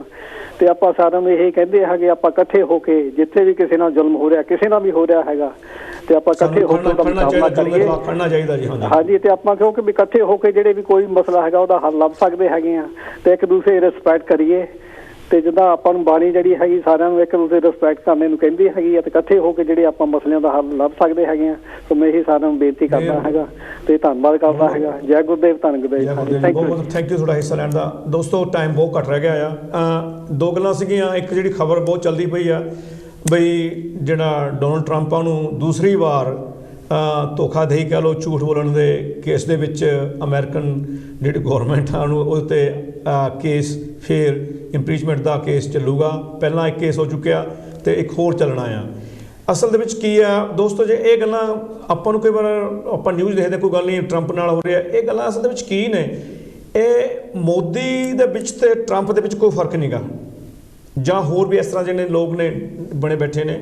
ਇਹ ਲੋਕਾਂ ਨੂੰ ਬੁੱਧੂ ਡੈਮੋਕ੍ਰੇਸੀ ਦੇ ਨਾਂ ਦੇ ਉੱਤੇ, ਡੈਮੋਕ੍ਰੇਸੀ ਲੋਕਤੰਤਰ ਇਹਦੇ ਵਿੱਚ ਆਪਣੇ ਆਪ ਦੇ ਵਿੱਚ ਬਹੁਤ ਵਧੀਆ ਚੀਜ਼ ਹੈਗੀ ਆ, ਪਰ ਇਹ ਲੋਕਤੰਤਰ ਨਹੀਂ ਹੈਗਾ। ਜੇ ਲੋਕਤੰਤਰ ਹੋਵੇ ਤਾਂ ਸਾਡਾ ਜਿਹੜੇ ਲੱਖਾਂ ਮੇਰੇ ਵੀਰ ਅੱਜ ਉਹ ਬੈਠੇ ਨੇ, ਜਾਂ ਸਾਰਾ ਇੰਡੀਆ ਦਾ ਇੱਕ ਵੱਡਾ ਹਿੱਸਾ ਇਹ ਚਾਹੁੰਦਾ ਕਿ ਜਿਹੜੇ ਇਹ ਕਾਨੂੰਨ ਵਾਪਸ ਲੈ ਜਾਣ, ਉੱਪਰੋਂ ਲੈ ਨਹੀਂ ਰਹੇ ਕੰਨਾਂ 'ਤੇ ਜੂ ਨਹੀਂ ਕਰ ਸਕਦੇ। ਅਤੇ ਇਹ ਡੈਮੋਕ੍ਰੇਸੀ ਦਾ ਪਰਦਾ ਪਾ ਕੇ ਲੋਕ ਕਰਦੇ ਨੇ। ਇਸ ਦੇ ਬਾਰੇ ਕੁਝ ਇੱਕ ਆਪਣੇ ਕੋਲ ਟਾਈਮ ਬਹੁਤ ਮੇਰੇ ਖਿਆਲ ਘੱਟ ਰਹਿ ਗਿਆ, ਤੇ ਇਹ ਗੱਲਾਂ ਸੀਗੀਆਂ ਕਿ ਗੱਲ ਕਰਨ ਵਾਲੀ ਸੀ ਕਿ ਜਿਹੜਾ ਕਰਨਾਲ ਦੇ ਵਿੱਚ ਜਿਹੜਾ ਖੱਟਰ ਹੈਗਾ ਆ, ਉਹਦੇ ਜਿਹੜੀ ਰੈਲੀ ਆ ਲੋਕਾਂ ਦੇ ਵਿੱਚ ਕਿੰਨੀ ਤਾਕਤ ਆ। ਉਹੀ ਖੱਟਰ ਜਿਹੜਾ ਲੋਕਾਂ ਨੂੰ ਹਟਾਉਂਦਾ ਸੀਗਾ, ਰੋਕਦਾ ਸੀਗਾ, ਤੇ ਅੱਜ ਉਹਨੂੰ ਆਪਣਾ ਹੈਲੀਕਾਪਟਰ ਲਾਉਣ ਦੇ ਵਿੱਚ ਵੀ ਮੁਸ਼ਕਲ ਆਈ ਆ। ਉਹਨੇ ਕਿਤੇ ਹੋਰ ਪਾਸੇ ਜਾ ਕੇ ਲਾਇਆ ਆ। ਇਹ ਉਹ ਖੱਟਰ ਹੈ, ਕਹਿੰਦਾ ਵੀ ਮੇਰਾ ਸੰਵਿਧਾਨਕ ਹੱਕ ਹੈ ਆਪਣਾ ਗੱਲਾਂ ਕਰਨਾ, ਰੈਲੀ ਕਰਨੇ ਦਾ। ਪਰ ਜਦੋਂ ਕਿਸਾਨ ਪੰਜਾਬ ਦੇ ਵਿੱਚੋਂ ਆ ਰਹੇ ਸੀ, ਉਹਨਾਂ ਲਈ ਬੜੀਆਂ 10-10 ਫੁੱਟ ਦੀਆਂ ਖਾਈਆਂ ਪੁੱਟਦਾ ਪਿਆ ਸੀ, ਤੇ ਉਹਨਾਂ ਦਾ ਕੀ ਉਹ ਐਕਸਪ੍ਰੈਸ਼ਨ ਆਪਣਾ ਗੱਲ ਕਰਨ ਦਾ ਅਧਿਕਾਰ ਹੈ ਨਹੀਂ ਸੀ। ਇਹ ਬਹੁਤ ਸਾਰੇ ਮਸਲੇ ਨੇ ਦੋਸਤੋ, ਭਗਤ ਦੇ ਮਸਲੇ ਵਿੱਚ ਟਾਈਮ ਘੱਟ ਹੁੰਦਾ, ਮਸਲੇ ਬਹੁਤ ਜ਼ਿਆਦਾ ਨੇ, ਤੇ ਅਸੀਂ ਪੂਰੀ ਕੋਸ਼ਿਸ਼ ਕਰਦੇ ਹਾਂ ਕਿ ਅੱਗੇ ਨੂੰ ਤੁਹਾਡੇ ਨਾਲ ਇਸ ਤਰ੍ਹਾਂ ਦੀਆਂ ਗੱਲਾਂ ਲੈਂਦੇ ਆਈਏ, ਤੇ ਇਹ ਗੱਲਾਂ ਬਹੁਤ ਜ਼ਰੂਰੀ ਨੇ। ਇੱਕ ਗੱਲ ਆਪਣੇ ਮੈਂ ਤੁਹਾਨੂੰ ਦੱਸਦਾ, ਮੈਂ ਗੱਲ ਕਰਦਾ ਹਾਂ ਜੀ ਵਾਕ ਜੀ, ਜੇਕਰ ਉਹਨਾਂ ਦਾ ਇਹ ਸੰਵਿਧਾਨਕ ਹੱਕ ਸੀਗਾ ਰੈਲੀ ਕਰਨ ਦਾ, ਖੱਟਰ ਦਾ, ਹੈ ਨਾ, ਤਾਂ ਫਿਰ ਜਿਹੜੇ ਲੋਕ ਪੰਜਾਬ ਤੋਂ ਆ ਕੇ ਜਾਂ ਹੋਰਾਂ ਸੂਬਿਆਂ ਤੋਂ ਆ ਕੇ ਦਿੱਲੀ ਦੇ ਵਿੱਚ ਮਾਰਚ ਕਰਨਾ ਚਾਹੁੰਦੇ ਸੀ ਜਾਂ ਪ੍ਰੋਟੈਸਟ ਕਰਨਾ ਚਾਹੁੰਦੇ ਸੀ, ਕੀ ਉਹਨਾਂ ਦਾ ਹੱਕ ਨਹੀਂ ਸੀਗਾ? ਕੀ ਉਹਨਾਂ ਦਾ ਗੈਰ ਸੰਵਿਧਾਨਕ ਸੀਗਾ? ਜਦੋਂ 30-30 ਫੁੱਟ ਉੱਚੀਆਂ ਮਤਲਬ ਡੂੰਘੀਆਂ ਤੇ 30-30 ਫੁੱਟ ਚੌੜੀਆਂ ਟਰੈਂਚਾਂ ਪੱਟ ਦਿੱਤੀਆਂ, ਸੜਕਾਂ ਪੱਟ ਦਿੱਤੀਆਂ, ਤੇ ਉਹਨਾਂ ਦੇ ਮੂਹਰੇ ਬੁਰਜੀਆਂ ਐਡੀਆਂ ਲਾਤੀਆਂ, ਈਵਨ ਕਿ ਰੇਤੇ ਦੇ ਜਿਹੜੇ ਟਿੱਪਰ ਆ ਉਹ ਲਿਆ ਕੇ ਉੱਥੇ ਟਿਪ ਕਰ ਦਿੱਤੇ, ਟੈਂਕਰ ਖੜੇ ਕਰ ਦਿੱਤੇ, ਜਿਹੜੇ ਕੰਟੇਨਰ ਸੀਗੇ ਉਹ ਖੜੇ ਕਰ ਦਿੱਤੇ। ਸੋ ਉਹਨਾਂ ਨੂੰ ਤੁਸੀਂ ਦੇਖੋ ਵੀ ਉਹ ਜਦੋਂ ਉਹਨਾਂ ਦਾ ਜਿਹੜਾ ਰਾਈਟ ਸੀਗਾ ਉਹ ਰਾਈਟ ਨਹੀਂ ਹੈਗਾ, ਤੇ ਖੱਟਰ ਦਾ ਜਿਹੜਾ ਰਾਈਟ ਆ ਉਹ ਰਾਈਟ ਆ, ਹੈ ਨਾ। ਸੋ ਇਹ ਲੋਕਾਂ ਦਾ ਖਰੋਸ਼ ਸੀ, ਲੋਕਾਂ ਦਾ ਗੁੱਸਾ ਸੀਗਾ ਜਿਹੜਾ ਉਹਨਾਂ ਨੇ ਜ਼ਾਹਰ ਕੀਤਾ ਆ। ਸੋ ਉਹਨਾਂ ਦੇ ਹੈਲੀਕਾਪਟਰ ਨਹੀਂ ਉਤਰਨ ਦਿੱਤਾ, ਉਹਨੇ ਸਾਰਾ ਹੈਲੀਪੈਡ ਪੱਟ ਦਿੱਤਾ, ਉੱਥੋਂ ਸਾਰਾ ਸਟੇਜ ਪੱਟ ਦਿੱਤੀ। ਸੋ ਮੈਂ ਕਹਿੰਦਾ ਵੀ ਇਹ ਲੋਕਾਂ ਦਾ ਖਰੋਸ਼ ਸੀਗਾ। ਹਾਂ, ਬਹੁਤ ਕੁਇਕ ਜੀ, ਮੈਂ ਕੁਇਕਲੀ ਇੱਕੋ ਗੱਲ ਕਹਿਣੀ ਹੈ ਨਾ, ਮੋਦੀ ਦੇ ਨਾਲ 70 ਤੋਂ ਉੱਪਰ 80 ਤੋਂ ਉੱਪਰ ਕਿਸਾਨ ਸ਼ਹੀਦ ਹੋ ਚੁੱਕੇ ਹੈਗੇ। ਉਹਨੇ ਕਦੀ ਇੱਕ ਲਫ਼ਜ਼ ਨਹੀਂ ਉਹਨੇ ਬੋਲਿਆ ਹੈਗਾ ਜਾਂ ਫੈਮਿਲੀ ਨੂੰ ਉਹਨਾਂ ਨੂੰ ਜਾਂ ਉਹਨਾਂ ਲਈ ਜਾਂ ਉਹਨਾਂ ਦੇ ਹੱਕ ਦੇ ਵਿੱਚ। ਚਲੋ ਇੰਡੋਨੇਸ਼ੀਆ ਦਾ ਜਹਾਜ਼ ਡਿੱਗਿਆ, ਬੰਦੇ ਮਾਰੇ ਹੈਗੇ ਆ, ਚਲੋ ਅਸੀਂ ਕਹਿੰਦੇ ਕਰਨਾ ਚਾਹੀਦਾ ਅਫਸੋਸ, ਉਹਨਾਂ ਦਾ ਕੀਤਾ। ਇੱਕ ਕ੍ਰਿਕਟ ਪਲੇਅਰ ਸੀਗਾ ਉਹਦਾ ਕੀਤਾ। ਤੇ ਇਸ ਤੋਂ ਪਤਾ ਲੱਗਦਾ ਜਿਹੜੀ ਮੋਦੀ ਹੈਗਾ ਉਹ ਬੰਦਾ ਕਿੱਦਾਂ ਦਾ, ਕਿੰਨੀ ਉਹਦੇ ਵਿੱਚ ਜ਼ਹਿਰ ਭਰੀ ਆ ਉਹਦੇ। ਹਾਂਜੀ, ਅਸੀਂ ਸਾਰਿਆਂ ਦਾ ਧੰਨਵਾਦ ਜਿਹਨਾਂ ਨੇ ਦੇਖਿਆ। ਜਿਹੜਾ ਅੱਜ ਪ੍ਰੋਗਰਾਮ ਹੈ ਇਹਦਾ ਕਾਂਸੀ TV ਦੇ ਇਹਦੇ ਨਾਲ ਸਹਿਮਤ ਹੋਣਾ ਜਾਂ ਨਾ ਸਹਿਮਤ ਹੋਣਾ ਕੋਈ ਜ਼ਰੂਰੀ ਨਹੀਂ ਹੈ। ਇਸ ਆਪਣੇ ਸਾਡੇ ਜਿਹੜੇ ਪ੍ਰੈਜ਼ੈਂਟਰ ਦੇ ਨਾਲ ਕੋਈ ਸੰਬੰਧ, ਤੇ ਇਹਦੇ ਲਈ ਹੈਗਾ ਮਿਹਰਬਾਨੀ ਜਿਹਨਾਂ ਨੇ ਤੁਹਾਨੂੰ ਪ੍ਰੋਗਰਾਮ ਦੇਖਿਆ। ਬਹੁਤ ਬਹੁਤ ਥੈਂਕ ਯੂ ਤੁਹਾਡਾ।